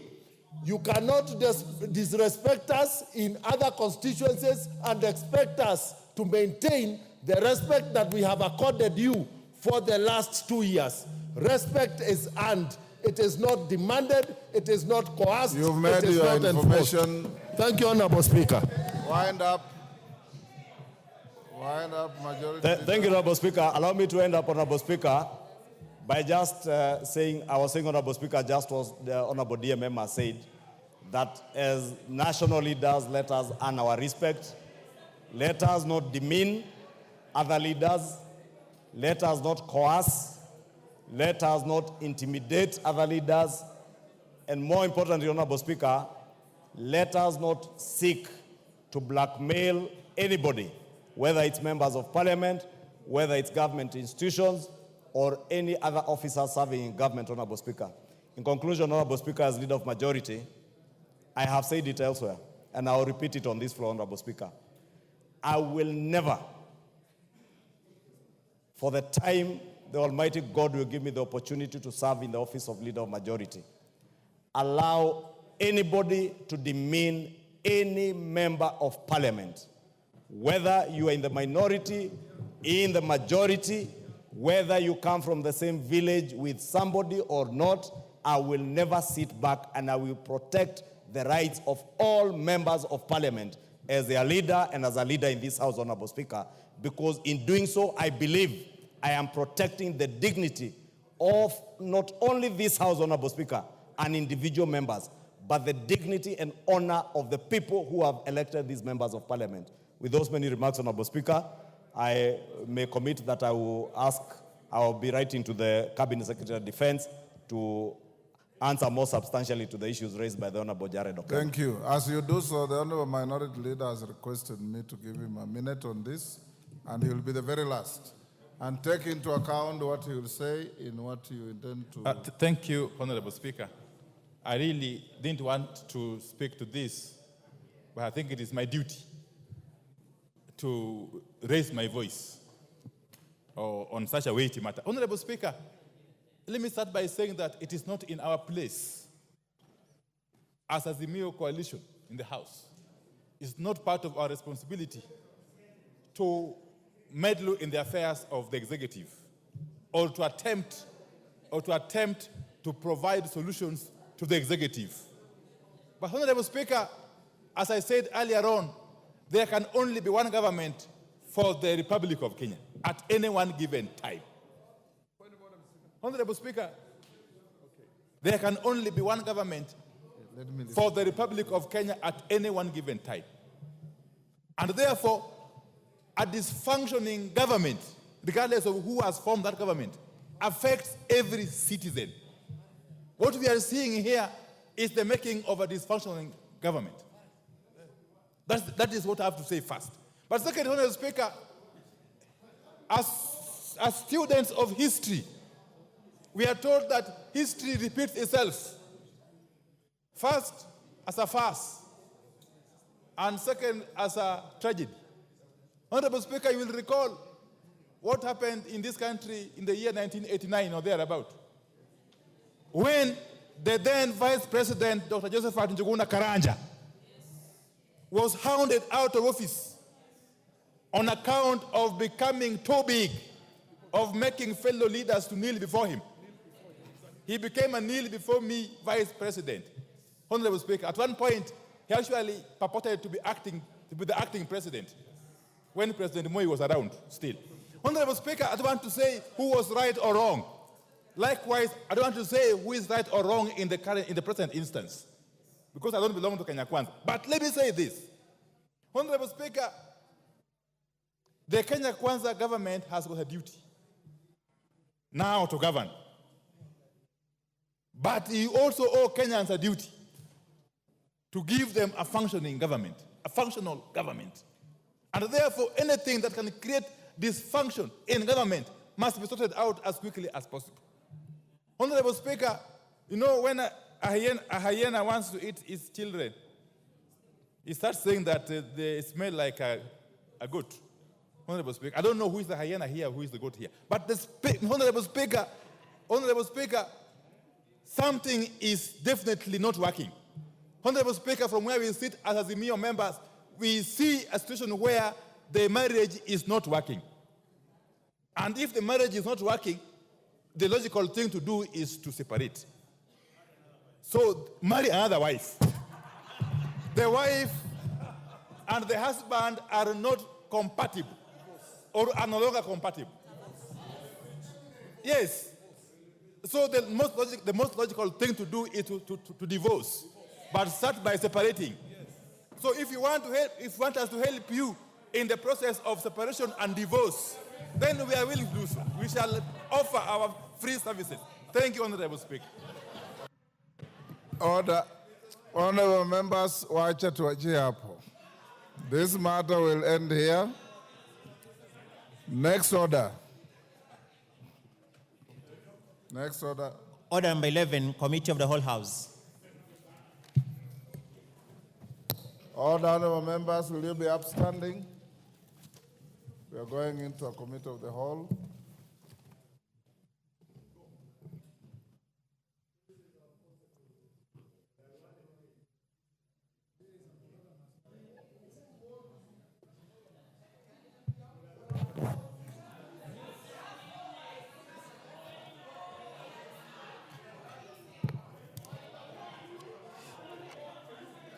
Order. Order, Honorable Undo. They are very happy at...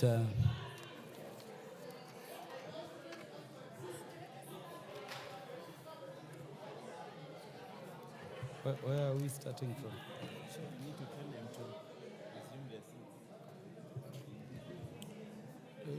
Just let them be. What are we dealing with? Committee.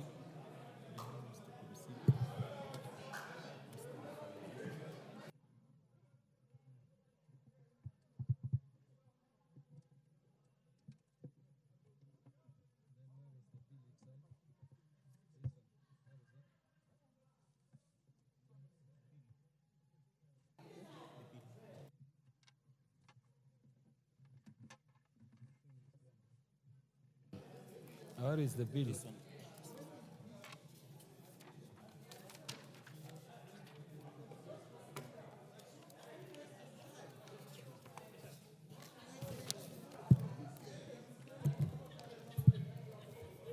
Honorable members, we are in the committee of the Whole House to consider the Equalization Fund Appropriations Bill, National Assembly Bill number 2 of 2023. Clause 3.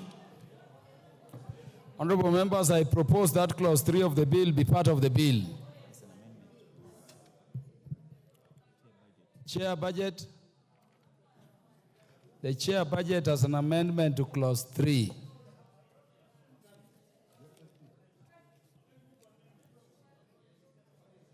Is it Honorable Makali Mulu moving the amendment on behalf of the Chair, Budget and Appropriations Committee? There is an amendment by the Chair, Budget and Appropriations Committee to clause B, clause 3 of the bill.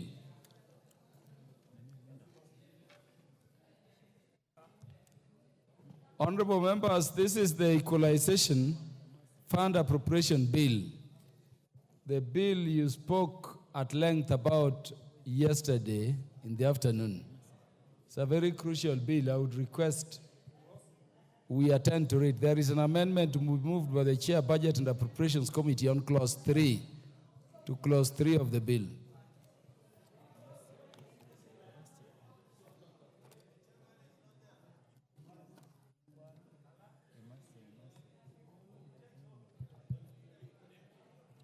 May the members who are standing take their seats so that we transact this together and as fast as possible. Honorable Makali Mulu, move on behalf of the chair, please. Thank you, Honorable Chairperson. Honorable Chairperson, I move that clause 3 of the bill be amended as captured in the order paper. And since we have very few amendments, Honorable Chair, maybe I can give the details.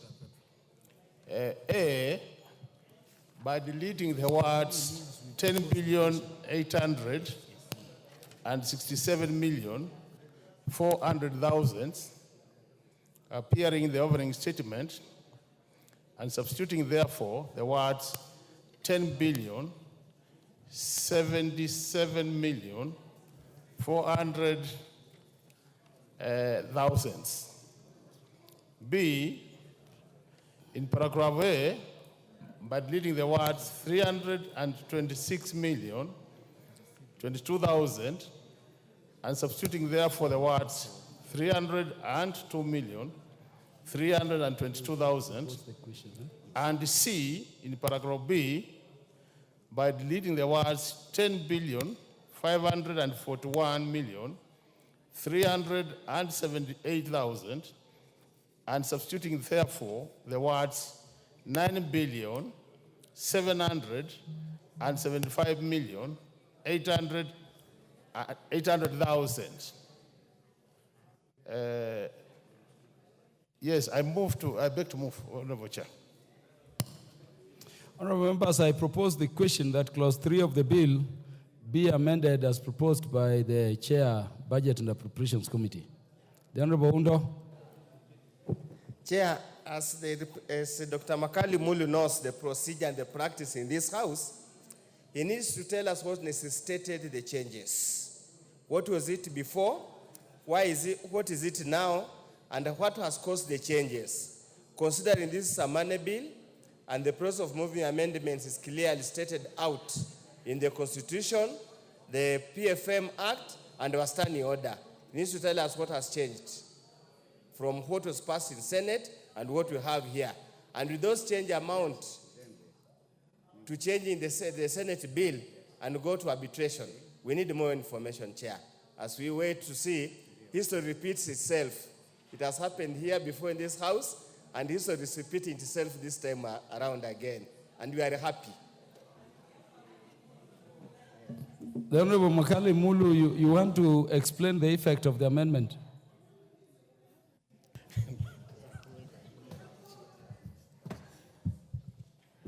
Honorable Chair.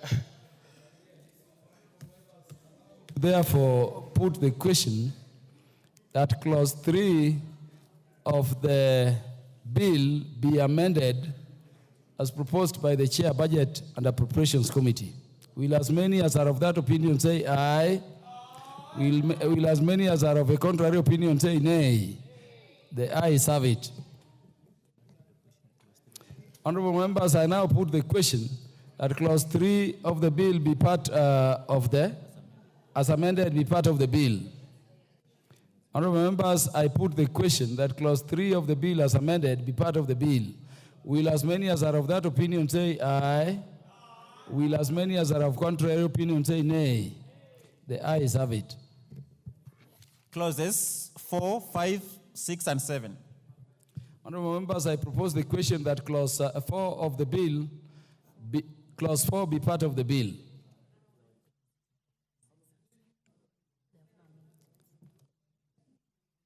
May I repeat, honorable members, I propose the question at clauses 4, 5, 6, 7 of the bill be part of the bill. Honorable members, I now put the question at clauses 4, 5, 6, and 7 be part of the bill. Will as many as are of that opinion say aye? Will as many as are of a contrary opinion say nay? The ayes have it. Schedule. There is an amendment to the schedule. But I propose the question that the schedule be part of the bill. Chair, Budget and Appropriations.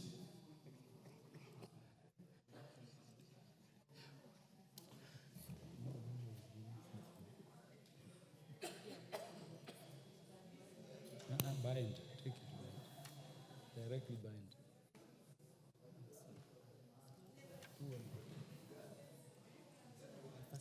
Yeah, Honorable Chair, I beg to move that the schedule to the bill be deleted and substituted, therefore, the following new schedule. As captured in the order paper, the importance of this, Honorable Chair, is that now that we have changed the figures above, it is important that we allocate how much money will go for the expenses, for the board, which we call the secretariat, and how much will be allocated to the benefiting counties. So this schedule, Honorable Chair, indicates now, because we've changed the overall figure, then the changes which will be done to align it to the new figures. With those remarks, Honorable Chair, I beg to move. Yeah, honorable members, I propose the question that the schedule as amended be part of the bill. Honorable members, I propose the question that the schedule be amended as proposed by the Chair, Budget and Appropriations Committee. There appears to be no interest. I now put the question. Yes, the Honorable Undo. Chair, I just want to note, and the country should know, that this equalization bill, the third schedule, seems to be reveling in tokenism, dropping small things here and there to be seen to be sharing the cake throughout the country, yet the majority of the funds still remain in the so-called marginalized area. And of course, the question we always beg to ask, for how long will they continue claiming to be marginalized? And we just hope and pray that these funds that have been allocated to go to this marginalized area, the moment they are absorbed, let's hope not half of it will find its way back here in Nairobi to build malls and skyscrapers. Thank you, Chair. The Honorable Dido Rasa. Thank you very much, Honorable Chair.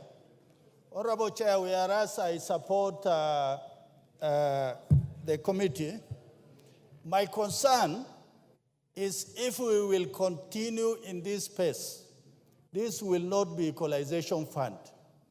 We must give it another name, because why give a constituency 5 million, 10 million? What do you want it to do? We must put enough money, whether it is going to build the schools, hospitals, or roads, or water. Going forward, I think the next schedule of equalization fund, if it will come in this form, in this context, I think many of us are going to fight it on the floor of this House and even in the court of law. Thank you, Chair. Honorable members, I now put the question that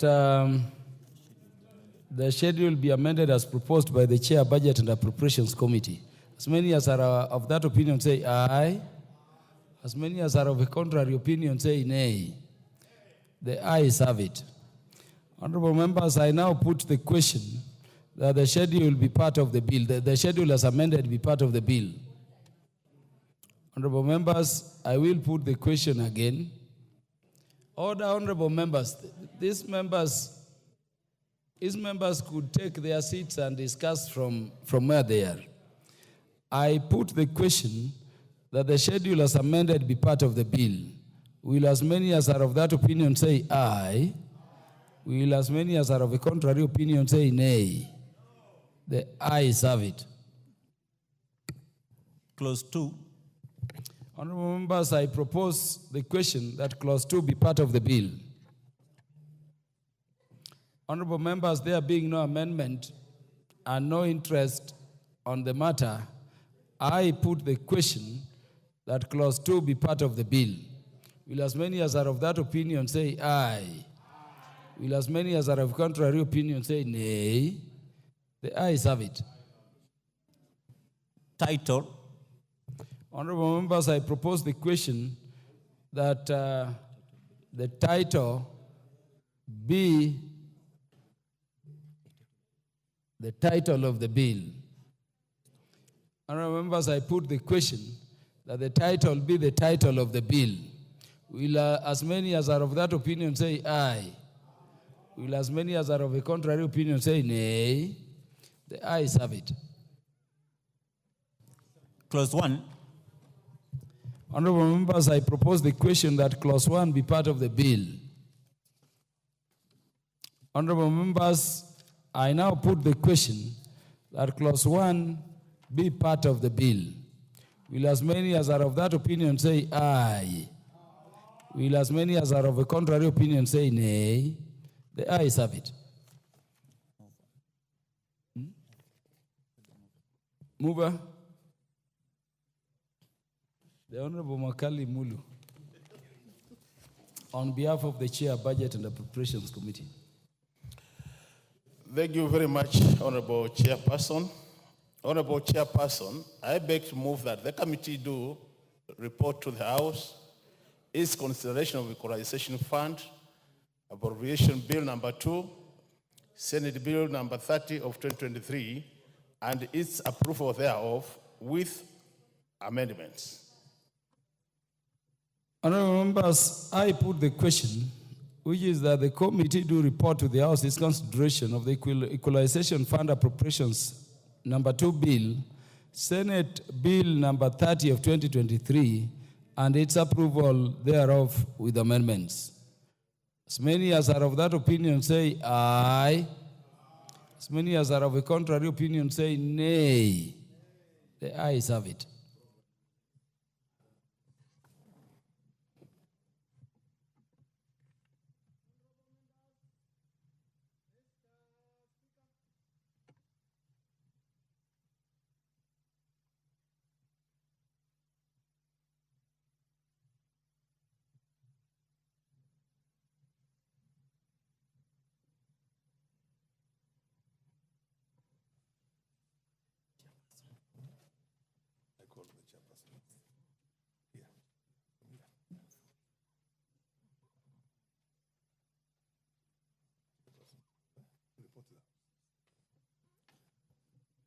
Honorable members, the chairperson to report to the House. Honorable Speaker, I beg to report that the Committee of the Whole House has considered the Equalization Fund Appropriation number 2 bill, Senate Bill number 30 of 2023, and approved the same with amendments. Honorable members, the mover of the bill to move agreement with the report. Who is the mover of the bill? Honorable. Yes, proceed. Honorable Speaker, I beg to move that the House do agree with the committee in the said report. I propose. Yeah. And I also request Honorable Majority Leader, Honorable Kimani Chungwa, to second the motion for agreement with the report of the Committee of the Whole House. Honorable Speaker, I second. Honorable members, I now propose the question which is that the House do agree with the committee in the said report.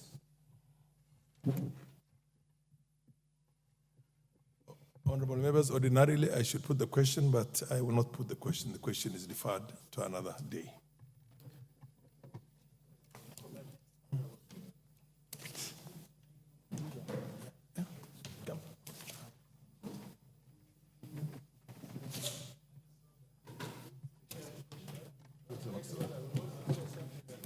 Proceed. Honorable members, next order.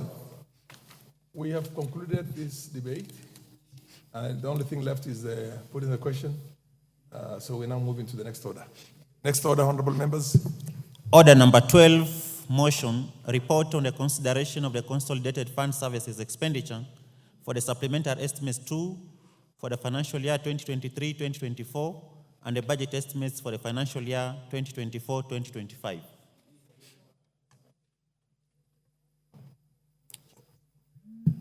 Chairperson. Thank you, Honorable Speaker.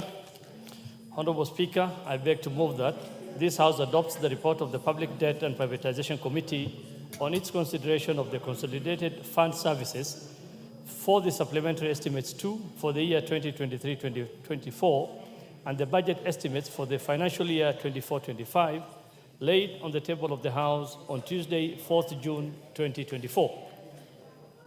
Honorable Speaker, this marks the 5th report on the consolidated fund services expenditures presented and deliberated within these chambers. I extend my gratitude gratitude to the diligent members of the Public Debt and Privatization Committee for their unwavering commitment in examining the estimates of expenditure under the CFS and for tabling this report for deliberation.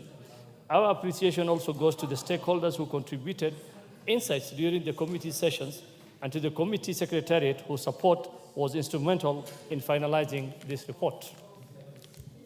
Honorable Speaker, the CFS expenditures are obligatory expenditures that are deducted directly from the consolidated funds and are not included in the annual appropriation bill, as stipulated in Article 2217 of the Kenyan Constitution. These are therefore mandatory expenditures and constitute of 1. Public debt servicing expenditures, 2. Pension payments, and 3. Salaries and allowances for independent officers and constitutional commissions, among others. Honorable Speaker, under the CFS expenditures, under supplementary 2 estimates, expenditures will amount to Kenya shillings 1.99 trillion. It will primarily comprise of debt servicing expenses worth Kenya shillings 1.8 trillion, representing 90% of the overall CFS expenditures.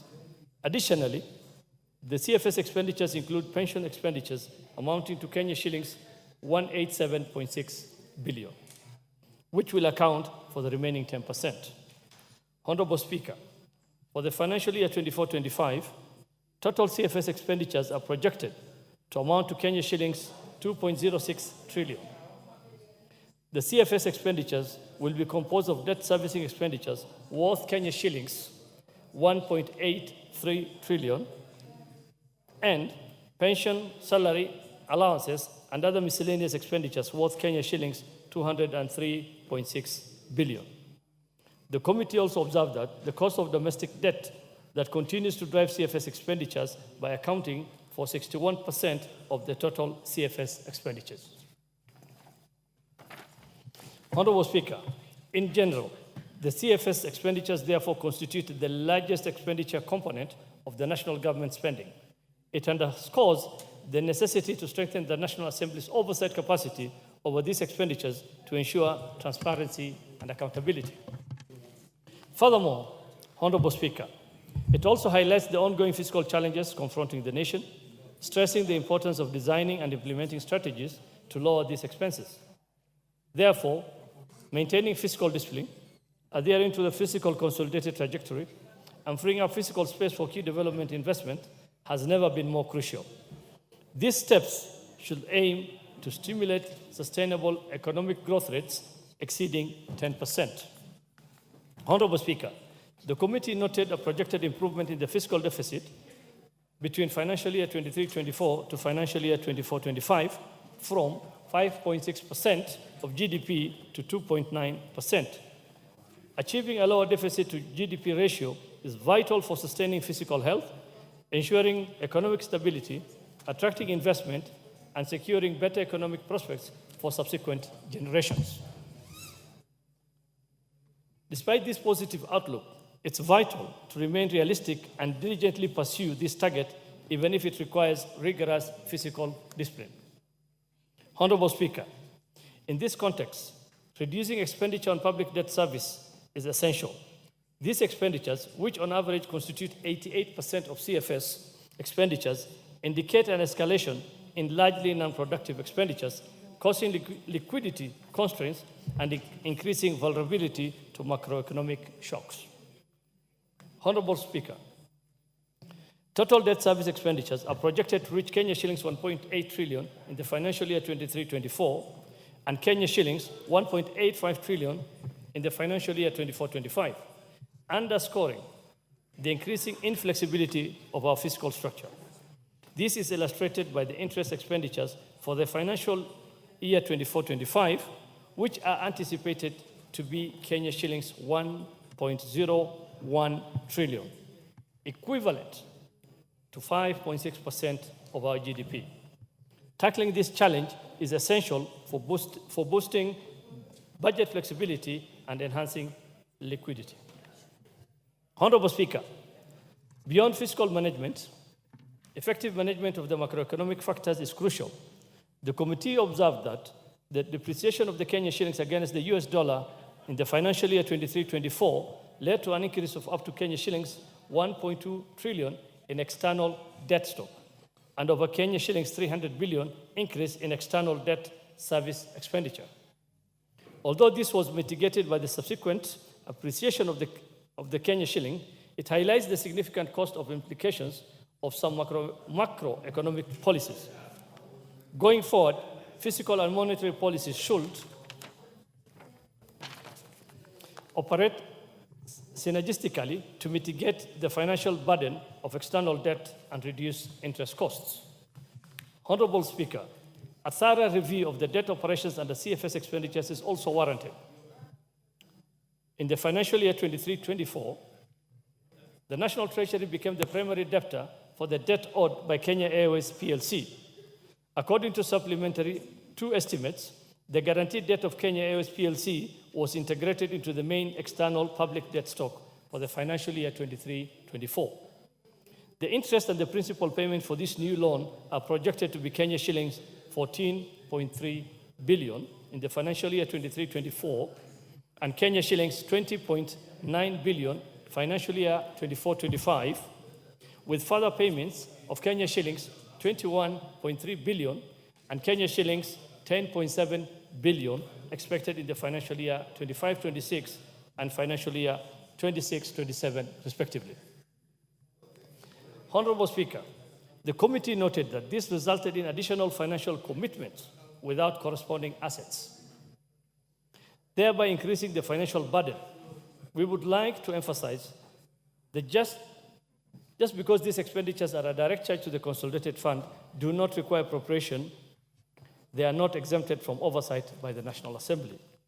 Honorable Speaker, there is an overall necessity to establish laws, protocols, and standards to oversee CFS expenditures, given that they currently represent the most substantial government outlays and are expected to maintain this status in the foreseeable future. The committee has observed absence of provisions within the Public Finance Management Act of 2012, specifically regulating CFS expenditures. Despite this significance, this gap poses a loophole in their management. The committee will take necessary action to address this issue, ensuring the involvement and input of all stakeholders in the process. Honorable Speaker, this process should be backstopped by enhancement of the National Assembly standing orders to set adequate procedures to ensure that the National Assembly remains on a proactive stance in the review of these rising expenditures. Honorable Speaker, after our deliberations on the estimates of the consolidated fund services under both the supplementary estimates 2 for the financial year 23-24 and financial year 24-25 and consultation with various stakeholders, the committee therefore gives the following recommendations for consideration by the House. 1, that within 60 days of the adoption of this report, the National Treasury should conduct a comprehensive review of all CFS expenditures to identify areas where spending can be reduced or made more efficient and prioritize expenditures that directly contribute to national development goals and critical government functions. 2, that upon adoption of this report, the National Treasury and Central Bank of Kenya should undertake quarterly macroeconomic reviews in order to ensure that fiscal and monetary policies operate synergistically to mitigate financial burden of external debt and reduce interest cost.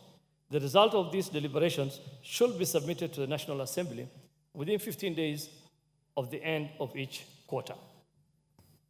3, that the National Treasury should undertake a review of the cost of overdraft facility and submit a report to the National Assembly within 30 days of the adoption of this report. The report should review the use of the facility, the cost structure of the overdraft facility, and make proposals to manage and reduce interest payments.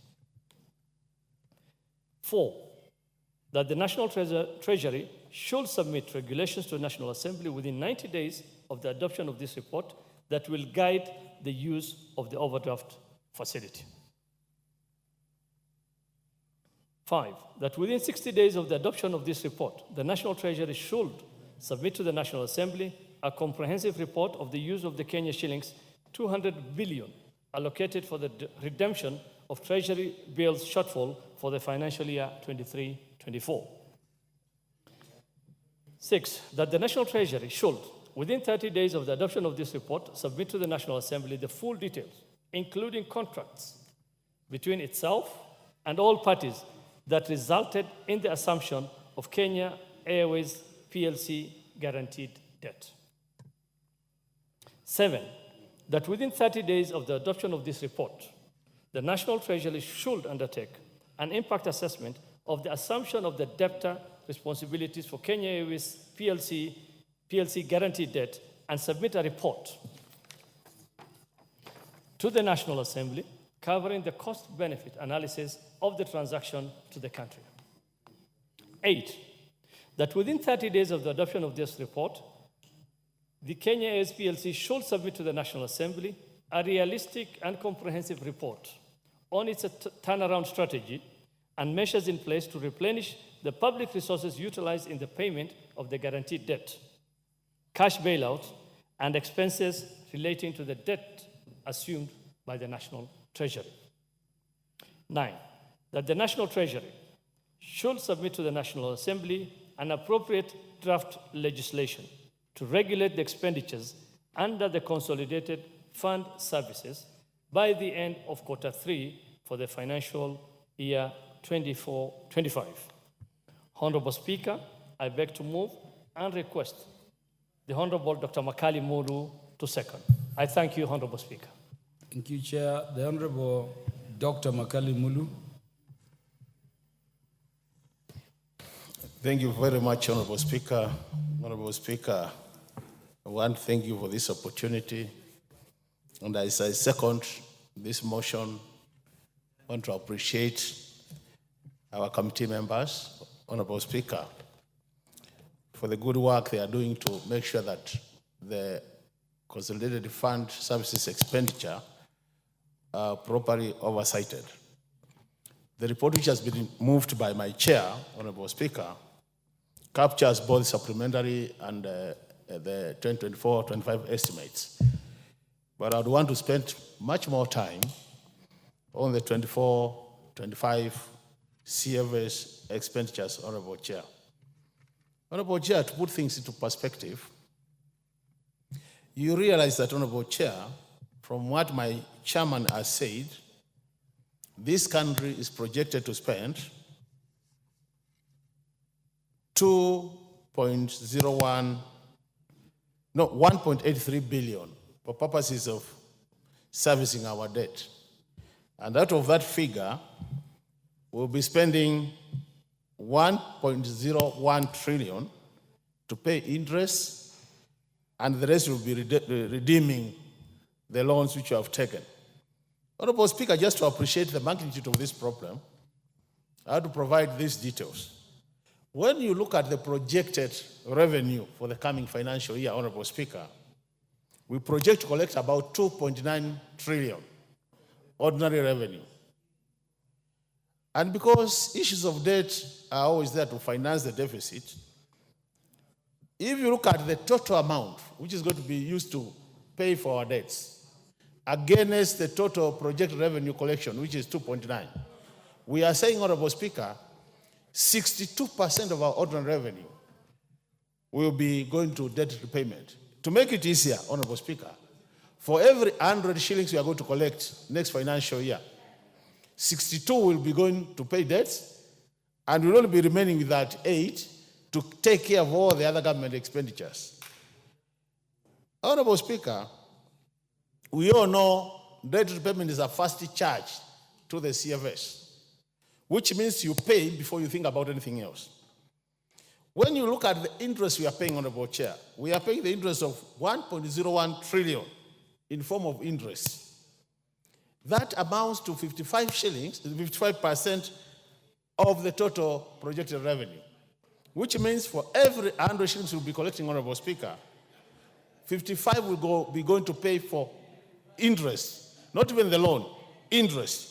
So when you look at this scenario, Honorable Speaker, you realize that the SFS expenditures, the CFS expenditures, have become such a huge expenditure to a level that it must be of concern to this country.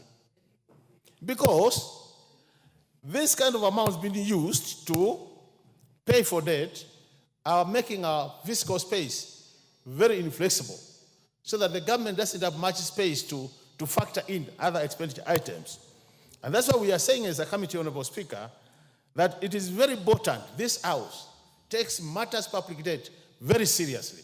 And that's why I agree with my chairman when he says, despite the fact that these expenditures are not appropriated by this House, it doesn't mean that then we don't oversight them. And that's why I want to urge this House to support two recommendations which have been made by this committee, that we need a very clear, detailed legal framework in terms of how to oversight public debt or the CFS expenditures. And at the same time, Honorable Speaker, we also need a very detailed regulatory framework which will support now the legal framework, so that this issue of debt repayments is properly oversighted. And Honorable Speaker, the issue of the overdraft, which is a facility available at the central bank. I think my chair has said, from our analysis, we are getting worried as a committee in terms of how that facility is being used.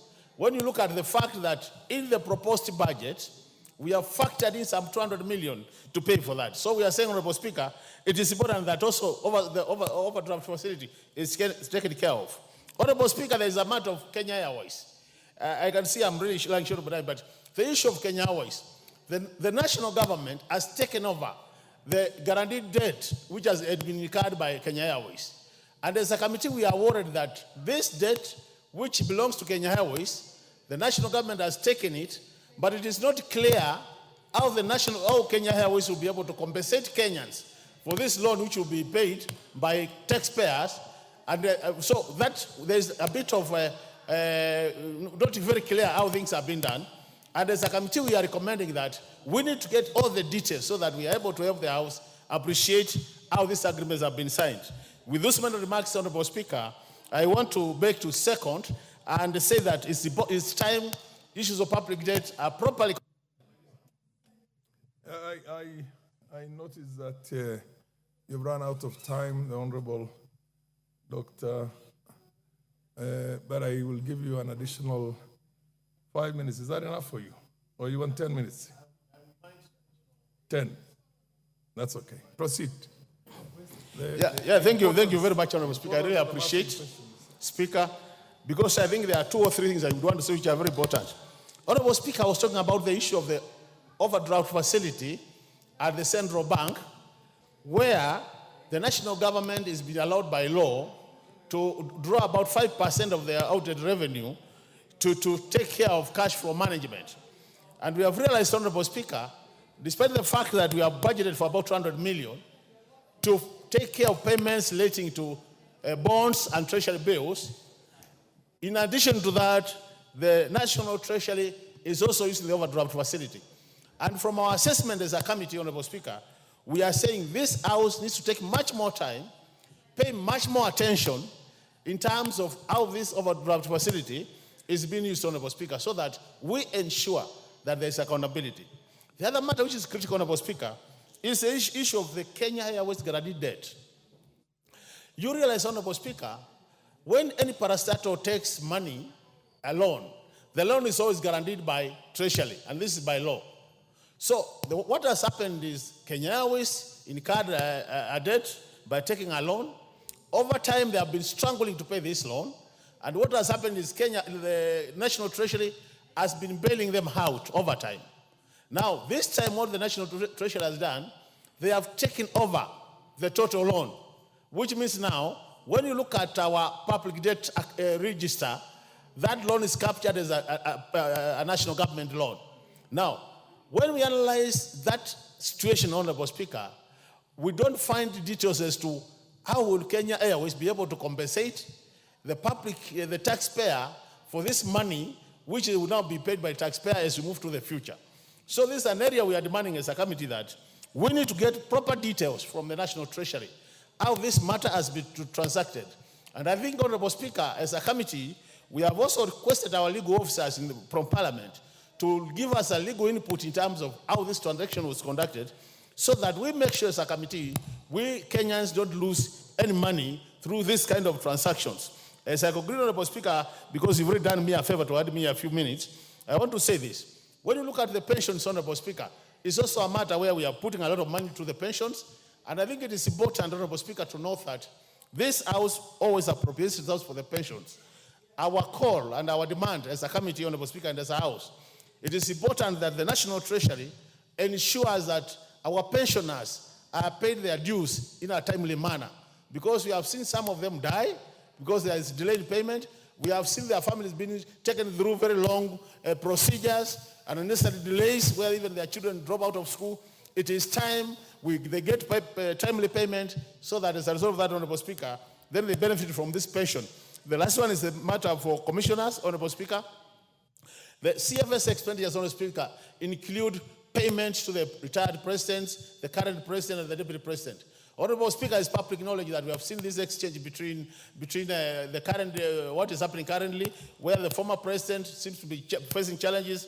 I think as a House, Honorable Speaker, the relevant committee should be able to take up this matter and question why the fact that money is being approved by the Parliament and it's not being released to the relevant officers. We know there are challenges of exchequer release, but it is important that this House ensures we monitor budget implementation. With those many remarks, Honorable Speaker, I beg to second, and thank you very much for the time. Thank you, Honorable Speaker.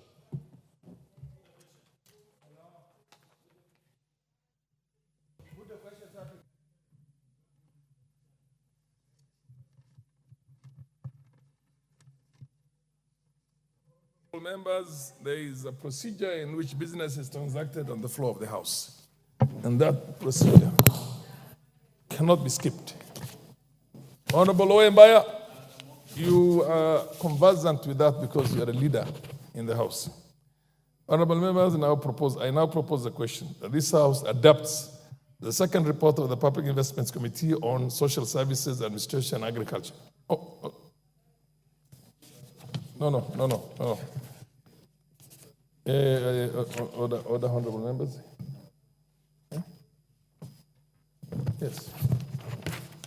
Yes, order, honorable members. I now propose the question that this House adopts the report of the Public Debt and Privatization Committee on its consideration of the Consolidated Fund Services for the supplementary estimates 2 for the year 2023-2024 and the budget estimates for the year 2024-2025 laid on the table of the House on Tuesday, the 4th of June, 2024.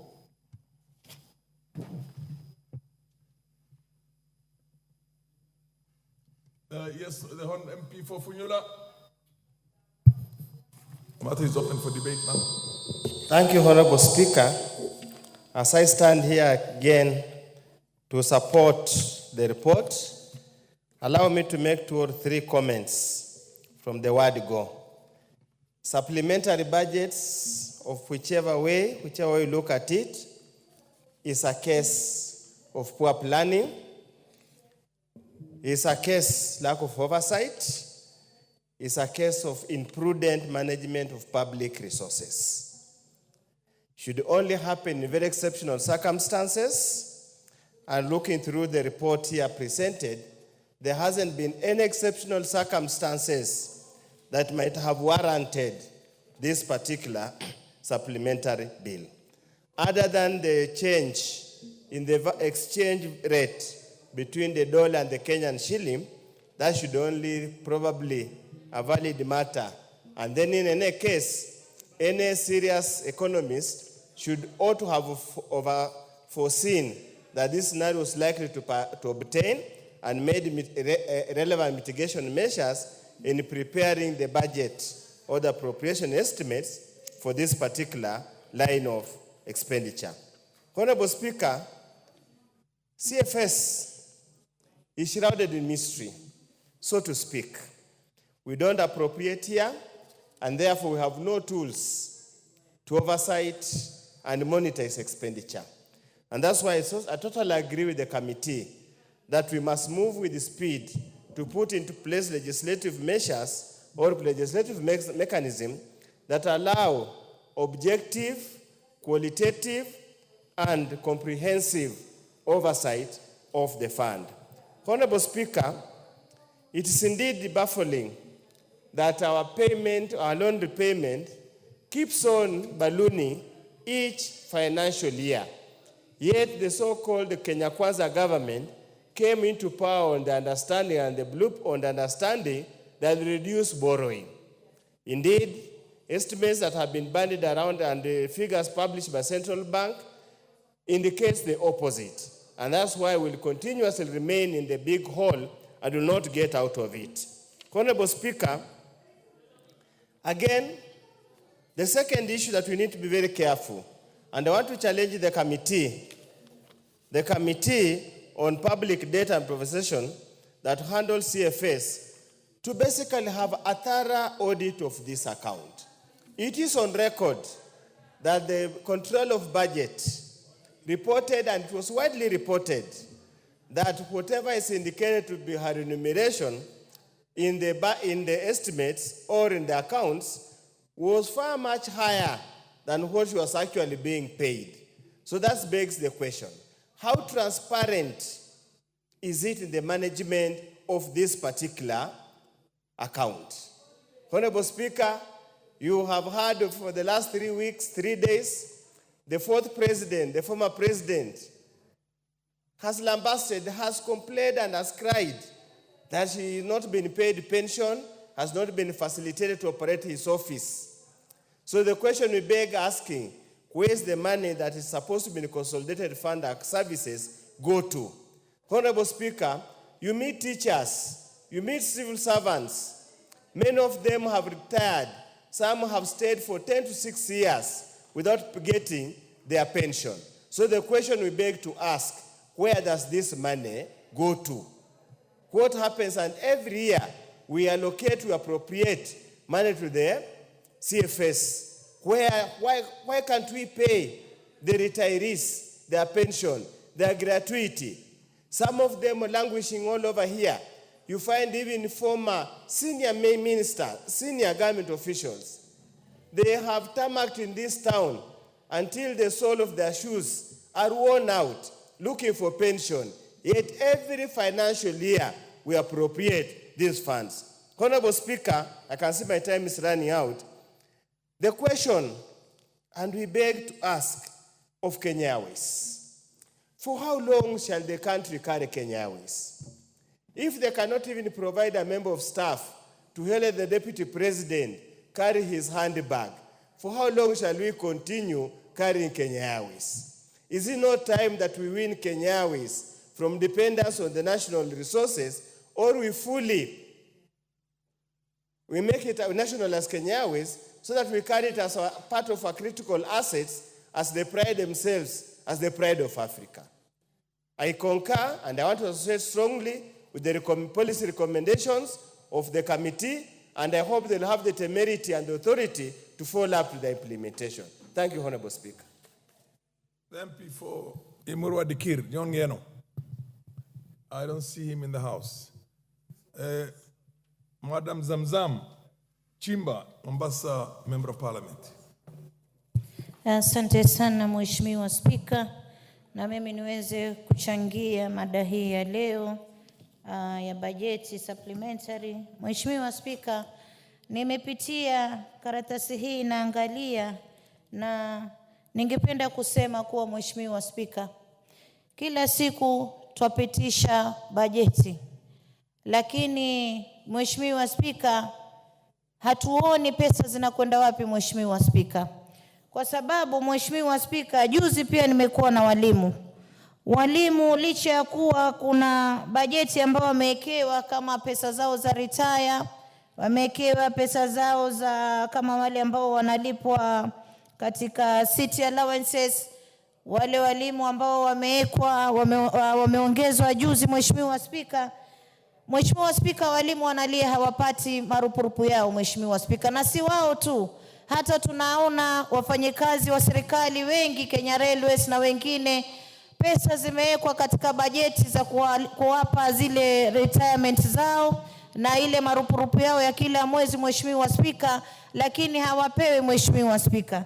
Mheshimiwa Spika, katika kamati yangu ya implementation tumetamaushwa sana kuangalia 2.5 billion imekatwa katika feeding program ya watoto, Mheshimiwa Spika. Na tunajiuliza pesa zinaongezwa katika sehemu zingine ambazo si za muhimu, lakini sehemu ambazo ni muhimu, Mheshimiwa Spika, wamenyimwa kupewa pesa, Mheshimiwa Spika. Mheshimiwa Spika, tumeona hata hizi drama ambazo zafanyika kwenye mitandao, Mheshimiwa Spika. Kuna makadirio katika bajeti wameweka katika ofisi ya naibu wa rais, wengine zimewekwa katika ofisi kadhaa, Mheshimiwa Spika, lakini mambo ambayo tunayaona, kwa mfano hata yale makadirio yaliyowekwa katika ofisi ya mstaafu rais mstaafu, wametoka wazi wakasema hawapawi haya mapeni, Mheshimiwa Spika. Hawapawi pesa za fuel, hawapawi pesa za kurana ofisi zao, Mheshimiwa Spika, wakati ambapo mapeni haya yaliwekwa kwenye makadirio na inafaa wao wanapewa pesa hizi, Mheshimiwa Spika. Mimi nataka niwaulize tu wale ambao wanapanga bajeti, wahakikishe kuwa bajeti ikifanywa, hizi funds lazima zifuatiliwe, zionekane kuwa zimeelekezwa kwa wale walengwa, Mheshimiwa Spika. Haiwezekani walimu watakuwa wanatatizika katika marupurupu yao. Haiwezekani, hata tumeangalia airport zetu, Mheshimiwa Spika, ziko katika hali duni, na ukiangalia bajeti inawekwa, Mheshimiwa Spika. Kwa hiyo yaonyesha kuna mfuko mahali umetoboka, Mheshimiwa Spika, unaramba hizi pesa, Mheshimiwa Spika. Mheshimiwa Spika, nimeangalia pia hata katika mambo ambayo tumezungumza awali ya equalization fund, miaka 8 Garissa iko pale pale na pesa zilikuwa zimekadiriwa. Ukiangalia Wajia watu wanahangaika, hakuna stima, hakuna maji, hakuna hospitali, na makadirio ya bajeti yaliweka haya mapeni, Mheshimiwa Spika. Kuna uwezekano mkubwa kuwa hizi pesa, Mheshimiwa Spika, hazielekezwi kwa walengo. Kuna mtu mahali ambao yafanya makatafunua, Mheshimiwa Spika.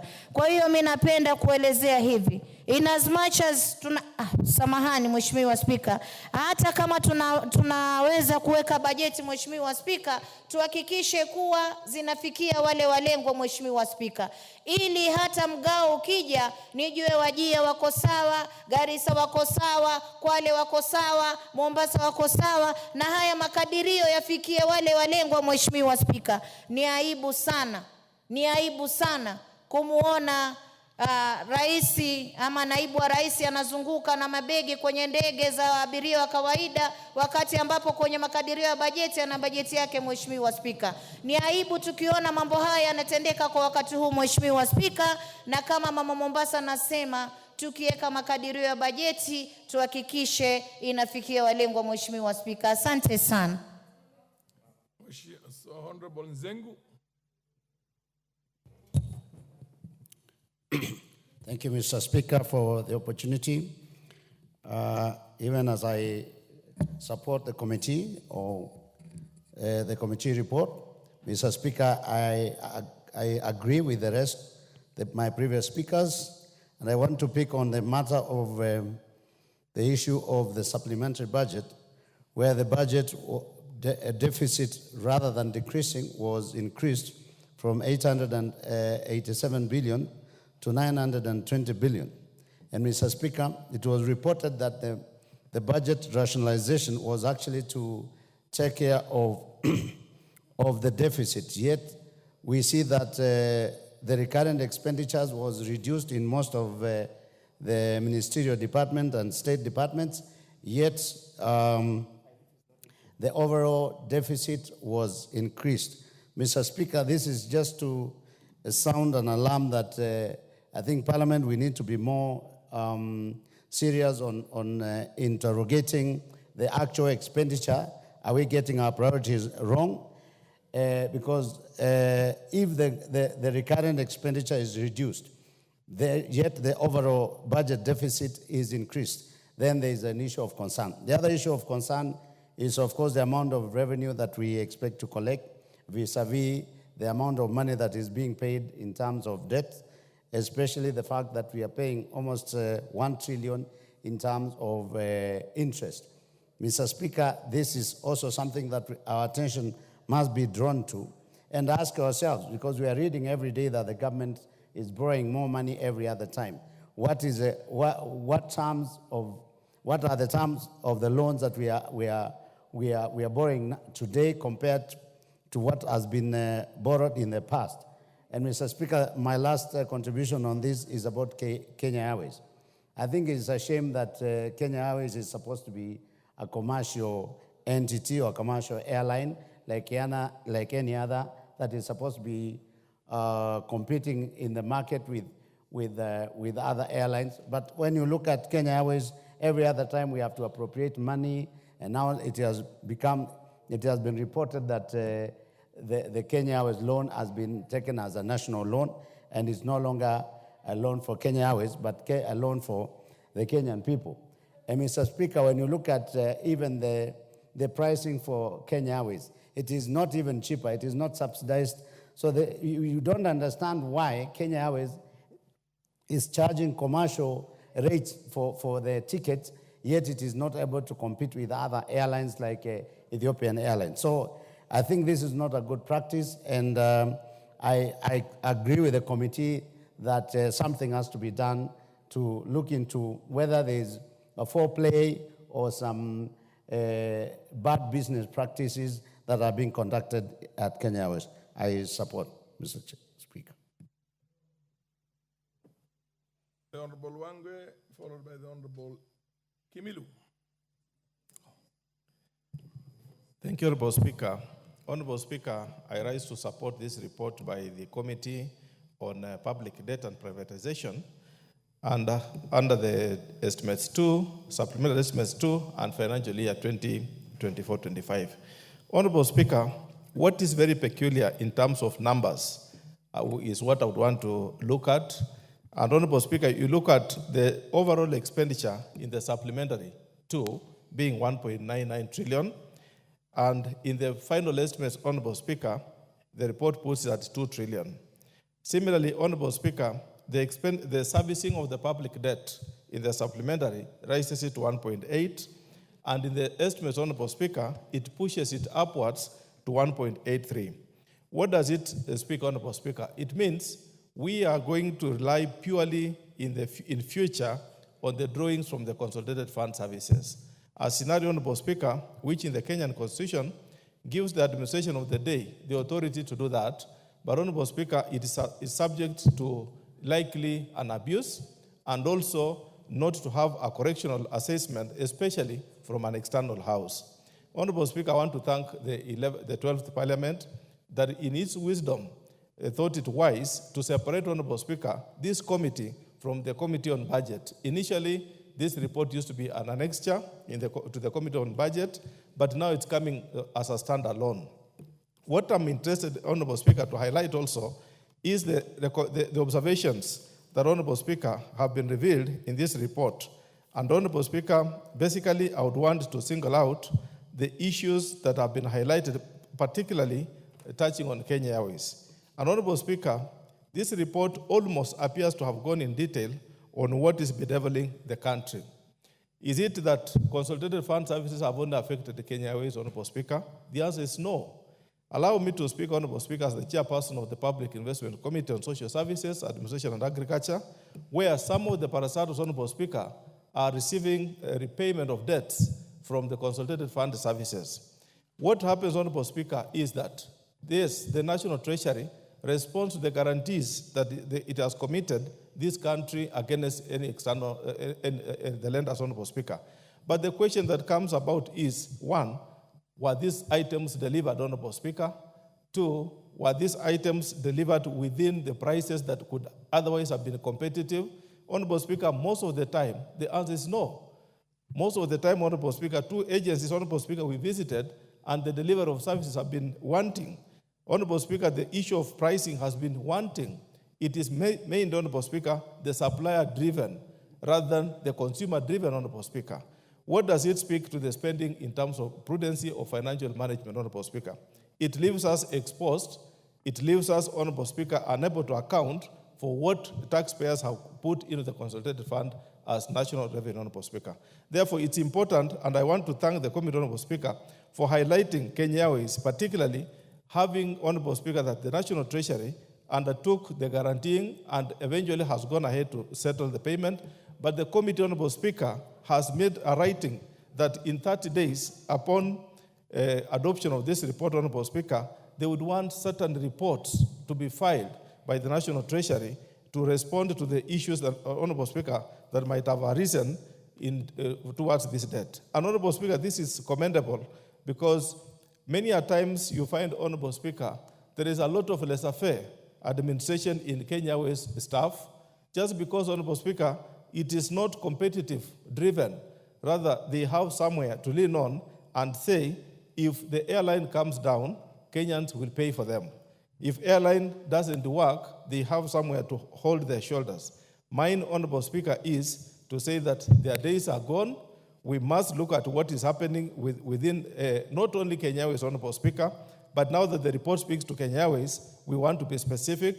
But I would have wished the Committee on Public Debt, Honorable Speaker, to extend its phalanges, Honorable Speaker, and look at other parastatals equally, so that it is not just a matter of Kenya Airways, but let us have the general prudence management of public resources. Let the National Treasury address itself, Honorable Speaker. It even goes to an extent, Honorable Speaker, that some reports, if you are called upon to get them from National Treasury, they could not be there, Honorable Speaker. There could be no commitment documentations between themselves and the external suppliers. Therefore, Honorable Speaker, it's important, and I want to thank the committee in full that this report, if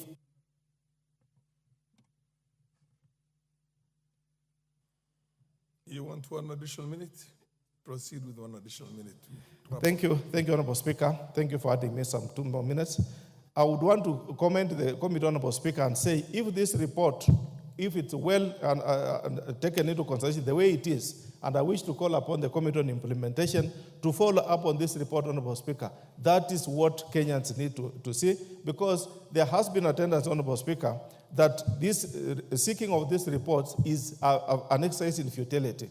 But thank God to this committee, Honorable Speaker, that at least we now have an independent committee to bring such substantive motions before the House, so that all of us can interrogate and look at the detail of what transpired and how are they looking at the future. Honorable Speaker, looking at the report, the recommendation number 8 of this report, which seeks that let them give us the strategy, the measures, and how they intend to analyze the replenishment of the public resources utilized in the repayment of the guaranteed debt. Honorable Speaker, that report in itself, that recommendation itself, Honorable Speaker, will have to allow the National Treasury to give us the entire latitude on how they relied on to make sure that they paid from the consolidated fund all this that is owed to Kenyans. Otherwise, Honorable Speaker, I want to support this report and thank the committee for producing such a wonderful report. Thank you, Honorable Speaker. I beg support.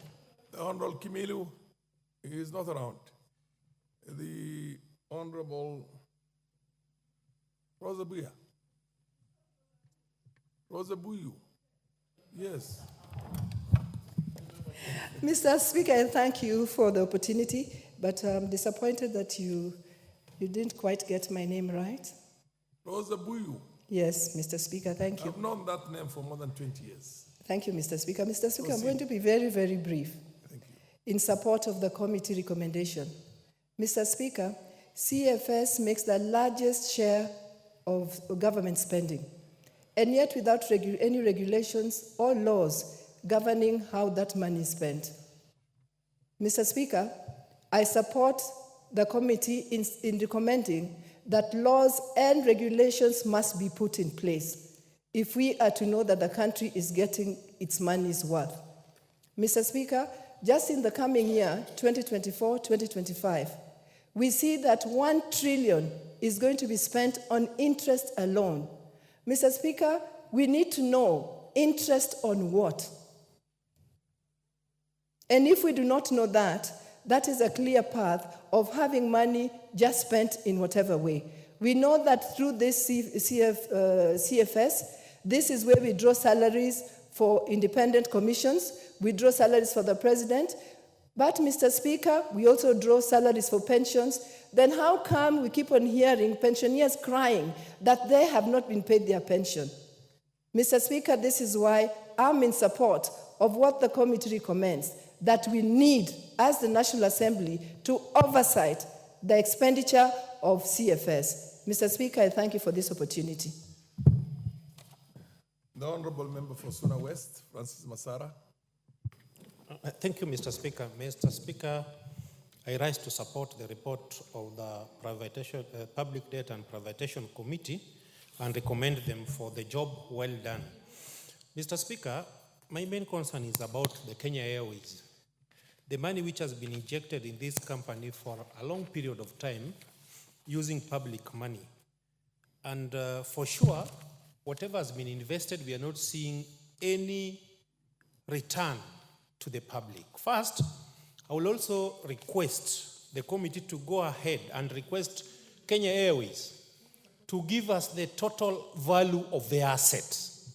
Because we cannot overinvest money in a company, maybe their total value is more than what we are investing. Two, Mr. Speaker, Treasury need to come out clear on the issue of our debt portfolio. Because at a given point, you realize from the report that they were estimating a huge figure based on the exchange rate.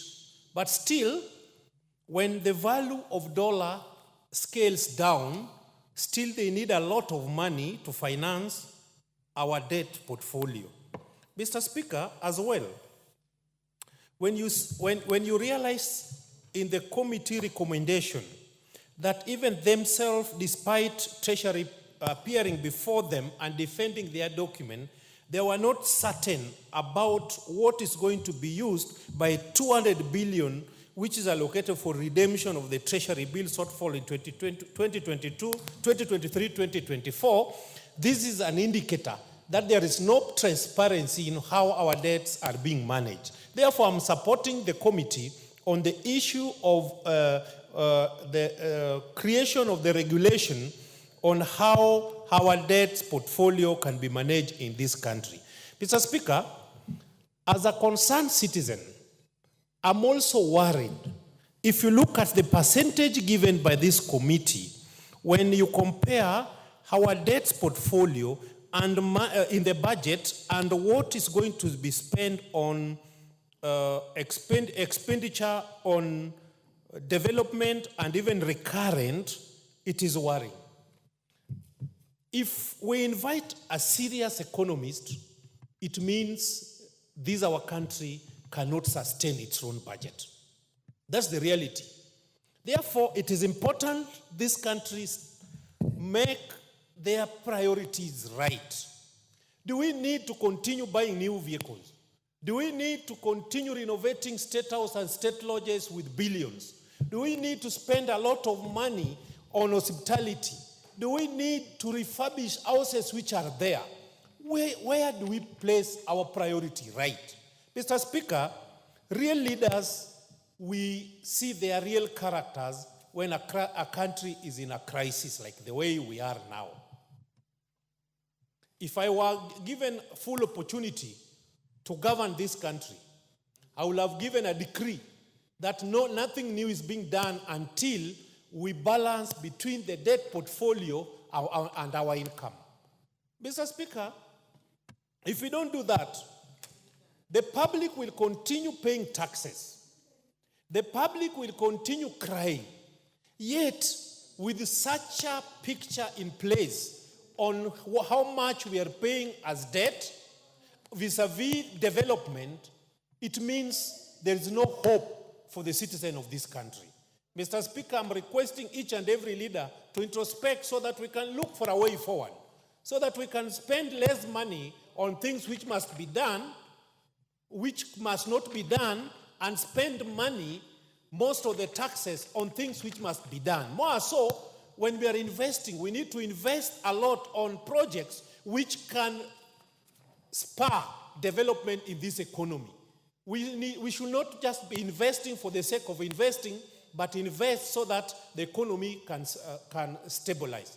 Mr. Speaker, finally, I want to request the chairman of the committee not only to propose, but to do a follow-up through the implementation committee so that the recommendation adopted in this house can be realized for the benefit of the people of Kenya. Thank you, Mr. Speaker.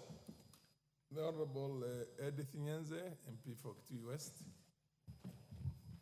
Thank you, Speaker, for this opportunity to also air my views on the supplementary budget. let me note that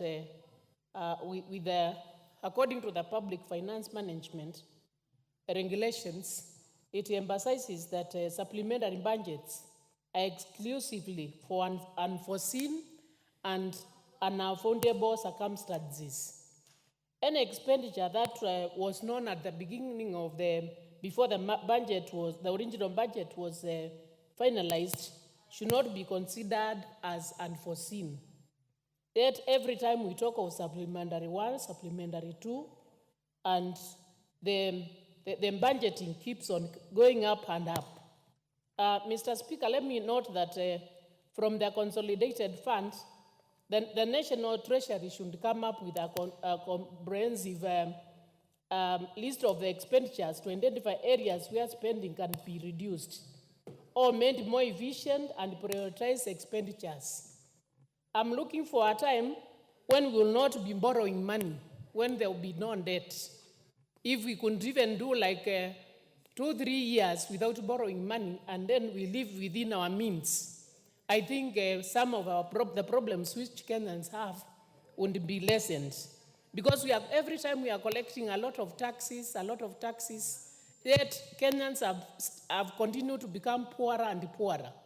Pensioners have kept on not being paid. Teachers are demanding for their pay. Doctors are crying in the streets. Yet we are overtaxing every time. So, Mr. Speaker, what I would want to see a Kenya where we will not borrow any money for at least 2-3 years, where we will live within our means and not overtax the Kenyans, but if it's development, if it's recurrent, we reduce steward imbalances in such a way that we can be comfortable.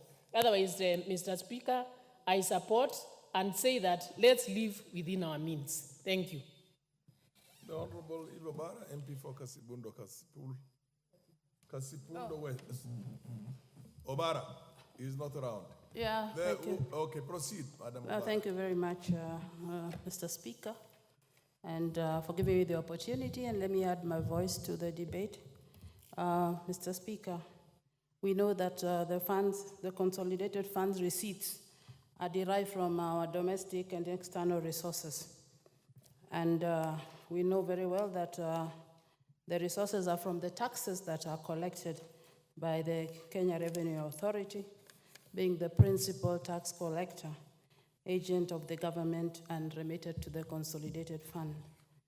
Mr. Speaker, this matter has been with us for many years of poor management of our resources.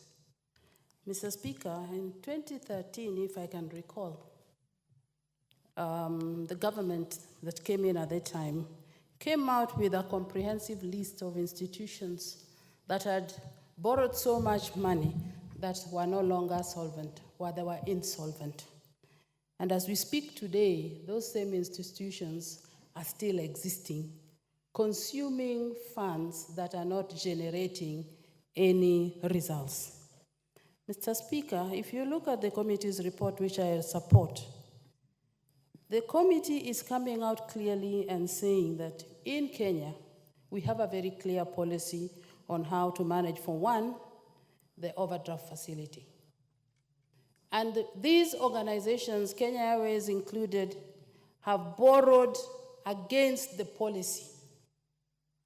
But nothing, there are no sanctions, there is nothing that is happening to them. So I'm happy to see that the committee is coming up with a recommendation that the National Treasury should submit regulations to the National Assembly within 30 days of the adoption of this report on the overdraft facility. Yes, the National Treasury should come out with, but these policies, Mr. Speaker, are there. You've been in service for many years. You know very well these things are there, and we just need to come and polish them down. But still, year in, year out, we are still talking about it. I hope this time we are clear about what is happening. Mr. Speaker, again, they're talking about reviewing of all expenditure. We have what is called in this country performance contract.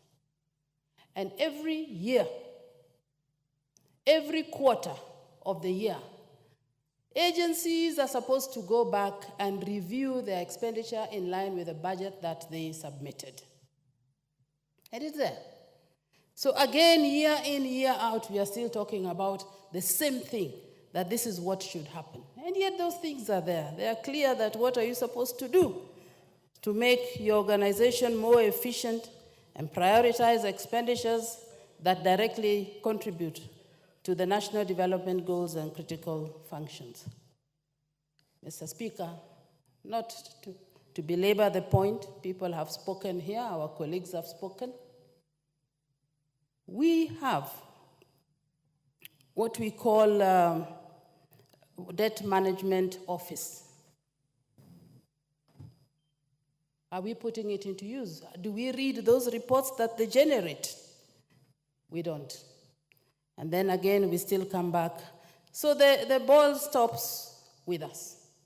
It is here with us that we are the ones that must ensure that policies that we have put in place to safeguard the resources of the Kenyans, citizens, is taken care of. We are the ones who are supposed to make sure that that happens. The ball is with us in this bunge. Let us make sure this time that the committee recommendations as presented in this report are adopted and fully implemented as is presented here. Thank you very much, Mr. Speaker, and once again, I support.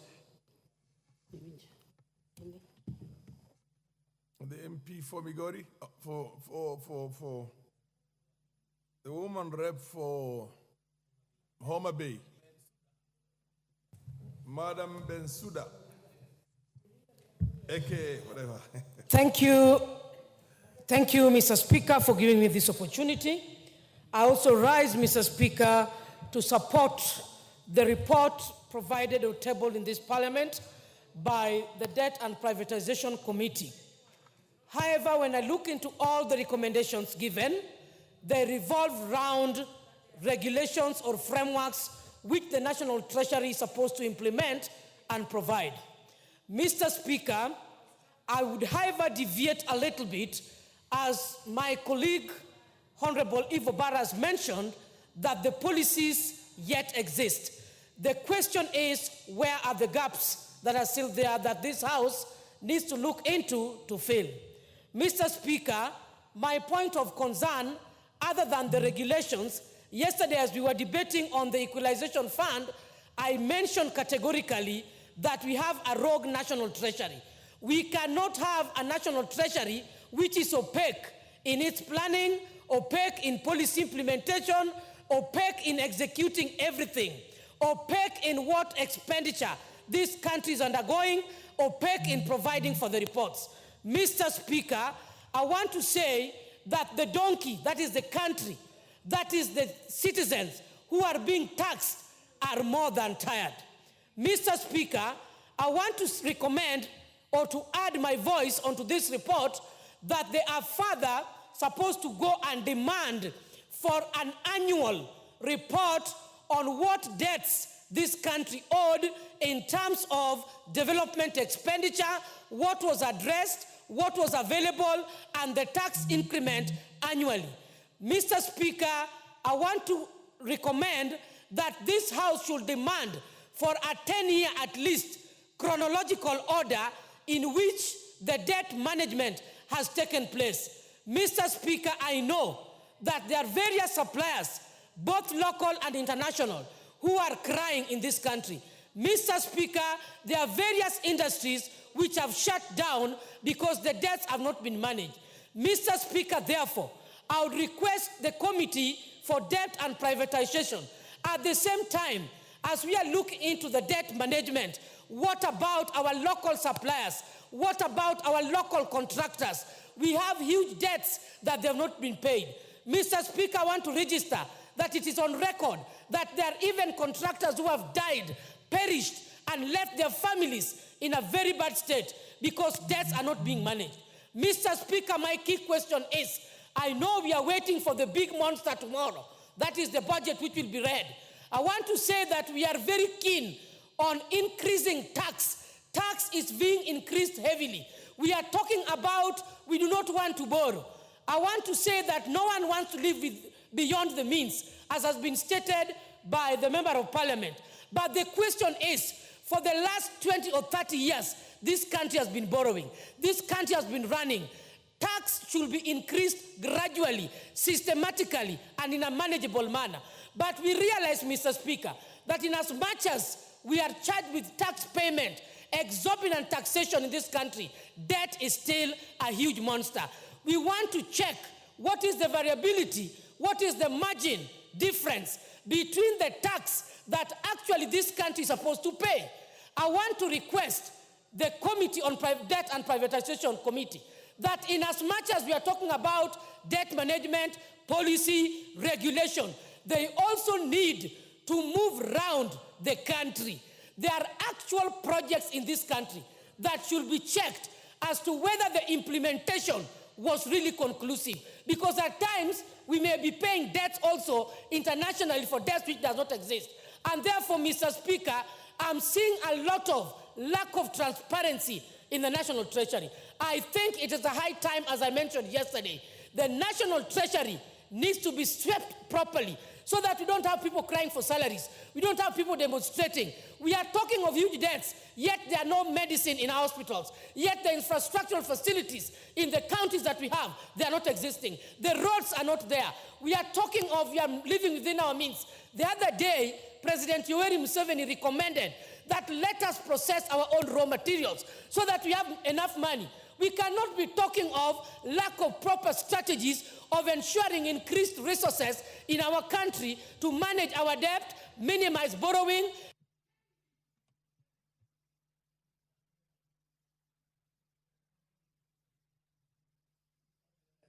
Yeah, MP for Homa Bay is undoubtedly full of enthusiasm and energy. But that, having said that, where is the mover to reply? We don't have any more interest in contributing to this. Proceed, Honorable Dr. Makali, and reply. Thank you very much, Honorable Speaker. Honorable Speaker, I want to thank the honorable members for their contribution to this important report of the Public and Privatization Committee, Honorable Speaker.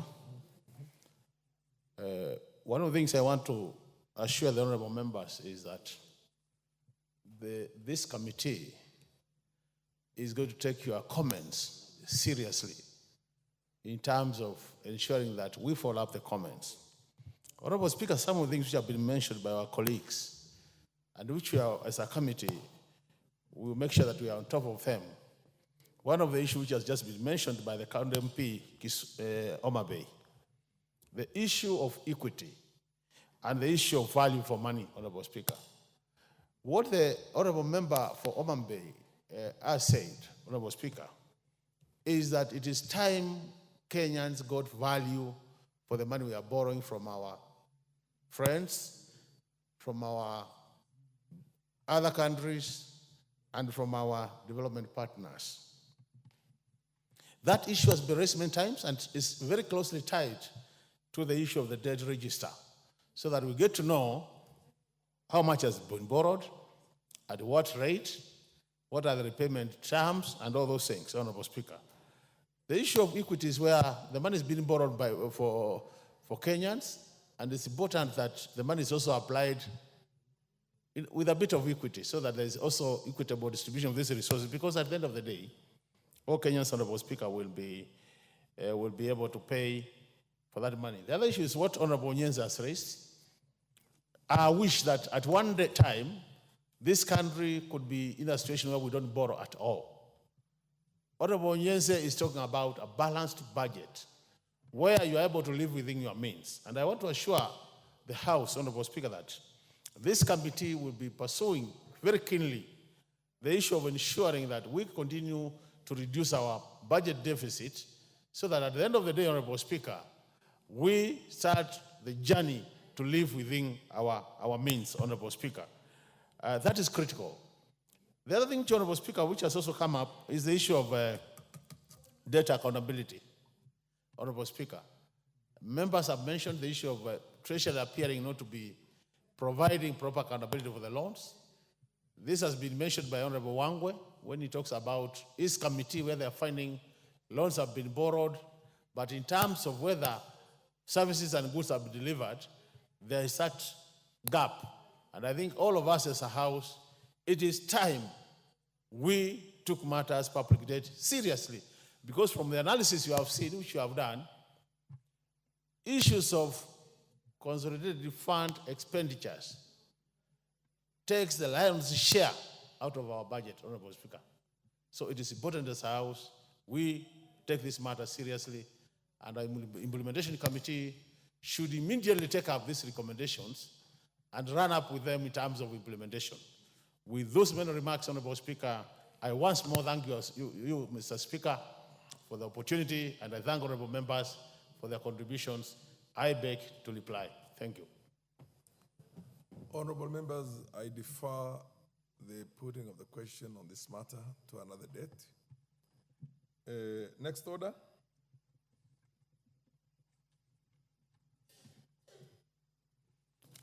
Order number 13, the Mangi Beans Bill, Senate Bill number 13 of 2022, second reading. Honorable members, I have a communication from the Honorable Member Paul Nzenge, who is the promoter of this bill, that this be deferred to another date. And I so direct. Next order. Order number 14, the Care and Protection of Child Parents Bill, Senate Bill number 29 of 2023, second reading. The Honorable Beatrice Kemei, second reading. Honorable Beatrice Kemei, would you want this to be deferred also to another date?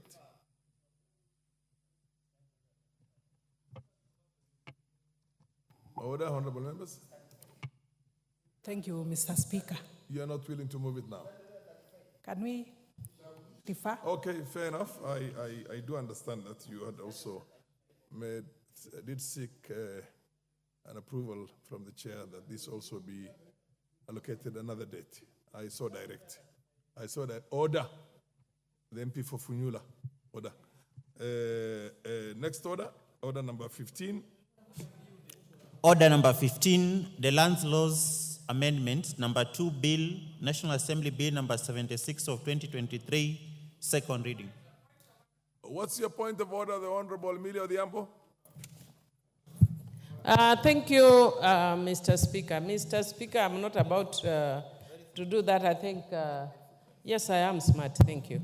Mr. Speaker, what I wanted to find out, because the members were consulting loudly, and I'd been waiting for the care and protection of teenage mothers or something like that. That's what I was actually keen on. So I didn't actually get your directions. I just had you moving to a next order. We are past that order now. I've already directed that this be put on the order paper on another date. And I'm sure you will in time know which date it is for you. I know you are passionate about when it comes to children. Really, I have known you for all the years, and that is one thing that you have performed exceptionally well, protecting the children of Kenya. So we will pick a date. Next order. Order number 15, the Land Laws Amendment number 2 Bill, National Assembly Bill number 76 of 2023, second reading. This one also, the majority leader is not around. I presume that he is gone to attend to equally very urgent business. I direct that this order, particular order number 15, be deferred to another date. Order number 16, next order. Order number 16, motion, reports of the Auditor General on the National Government Constituency Development Fund for 9 constituencies in Bungoma County. Is the chair of the Decentralized Funds Accounts Committee around? I don't see him in the house, and I direct that this also be placed on the order paper at an appropriate time in the future. Go on, proceed. Next order. Order number 17, motion, public petitions on funds spent contrary to the provisions of Article 2223 of the Constitution. I also do not see the chair of the Public Petitions Committee in the House, and it's my presumption that he's also busy on some other business. Tomorrow being a budget day, I am sure members are busy with a lot of things. So I direct that this also be placed on the order paper at a future date. Next order. Order number 18, motion, reports of the Auditor General on the financial statements of specified state corporations. The Chairperson, Public Investments Committee on Social Services, Administration and Agriculture is equally not in the House. That I direct this matter be also placed on the order paper at an appropriate date in the future. Proceed. Next order. Order number 19, motion, enhancing reporting of parliamentary business on online platforms. I don't see the chairperson of the Committee on Parliamentary Broadcasting and Library in the House, and I also direct that this matter be placed on the order paper at a future date. Next order. Order number 20, motion, inspection visits to semi-autonomous institutions of the East African Community in Uganda. The Chairperson, Committee on Regional Integration, the gracious lady. She is ordinarily a very efficient member and chair, but I don't see her today in the House. I also direct that this matter, based on the importance, should be placed on the order paper at a future date. Next order. Order number 21, motion, implementation status of reports on petitions and resolutions passed by the House. I equally do not see the Chairperson, Committee on Implementation. Like I said before, I do know that tomorrow is a budget day, and everybody's busy in other businesses. Under the circumstances, I direct that this matter also be put on the order paper at a future date. Next order. Order number 22, motion, alleged unfair trade practices by foreign investors in Kenya. The Chairperson, Departmental Committee on Trade, Industry and Cooperatives is equally not in the House now. What's your point of order, Honorable Millie Odhiambo? Thank you, Mr. Speaker. Mr. Speaker, I'm sure you must have noted that I think we are almost on the 7th chair, and none of the chairs are in this House. Yes. They are not taking their work seriously, and Mr. Speaker, I would really want to encourage that you raise this matter further. If they are not interested in taking those positions, they let us know. We can help them and take over their roles, because we don't know whether they are helping the Deputy President in carrying his suitcase. But that issue has already been sorted out, so they don't need to go and help the Deputy President in carrying his suitcase. But it's an issue of concern if you are here to deal with the serious issues relating to the House, and all the chairs are not here. That's not serious. We are only on the 2nd year of Parliament. If they are already tired at the 2nd year and we still have 3 years to go, they need to let go their positions to other members. What's your point of order, the Honorable Rosa Buyu? Chair, thank you. If you allow me, I'd just like to correct the honorable member who's just spoken, that indeed those members are not helping the Deputy President carry his suitcase, but instead they are helping the governor of Nyeri really plan on the next Mandamano. Thank you, Chair. You seem to have information that we do not have, but thank you for your bit. Under the circumstances, I do realize this also will have to be deferred to another date. Next order. Order number 23, motion, second report on employment diversity audit in public institutions. The Chairperson, Committee on National Cohesion and Equal Opportunity. If I'm right, I think the Chairperson for this committee is from Mandera, but I don't see him. Honorable Aden is not in Parliament. So just like the rest, I will also defer this to an appropriate date in the future. You realize I am unusually and lenient with these chairs because tomorrow is a budget day, and presumption is that they are making last-minute rushes here and there. And the circumstances, I also take into consideration the sentiments of Rosa Buyu, who say that they are involved in something else. I don't subscribe to that. But nonetheless, they are not here, and I direct that this also be put on the order paper at a later date in the future. Honorable members, there doesn't seem to be another business, and under the circumstances, order, honorable members.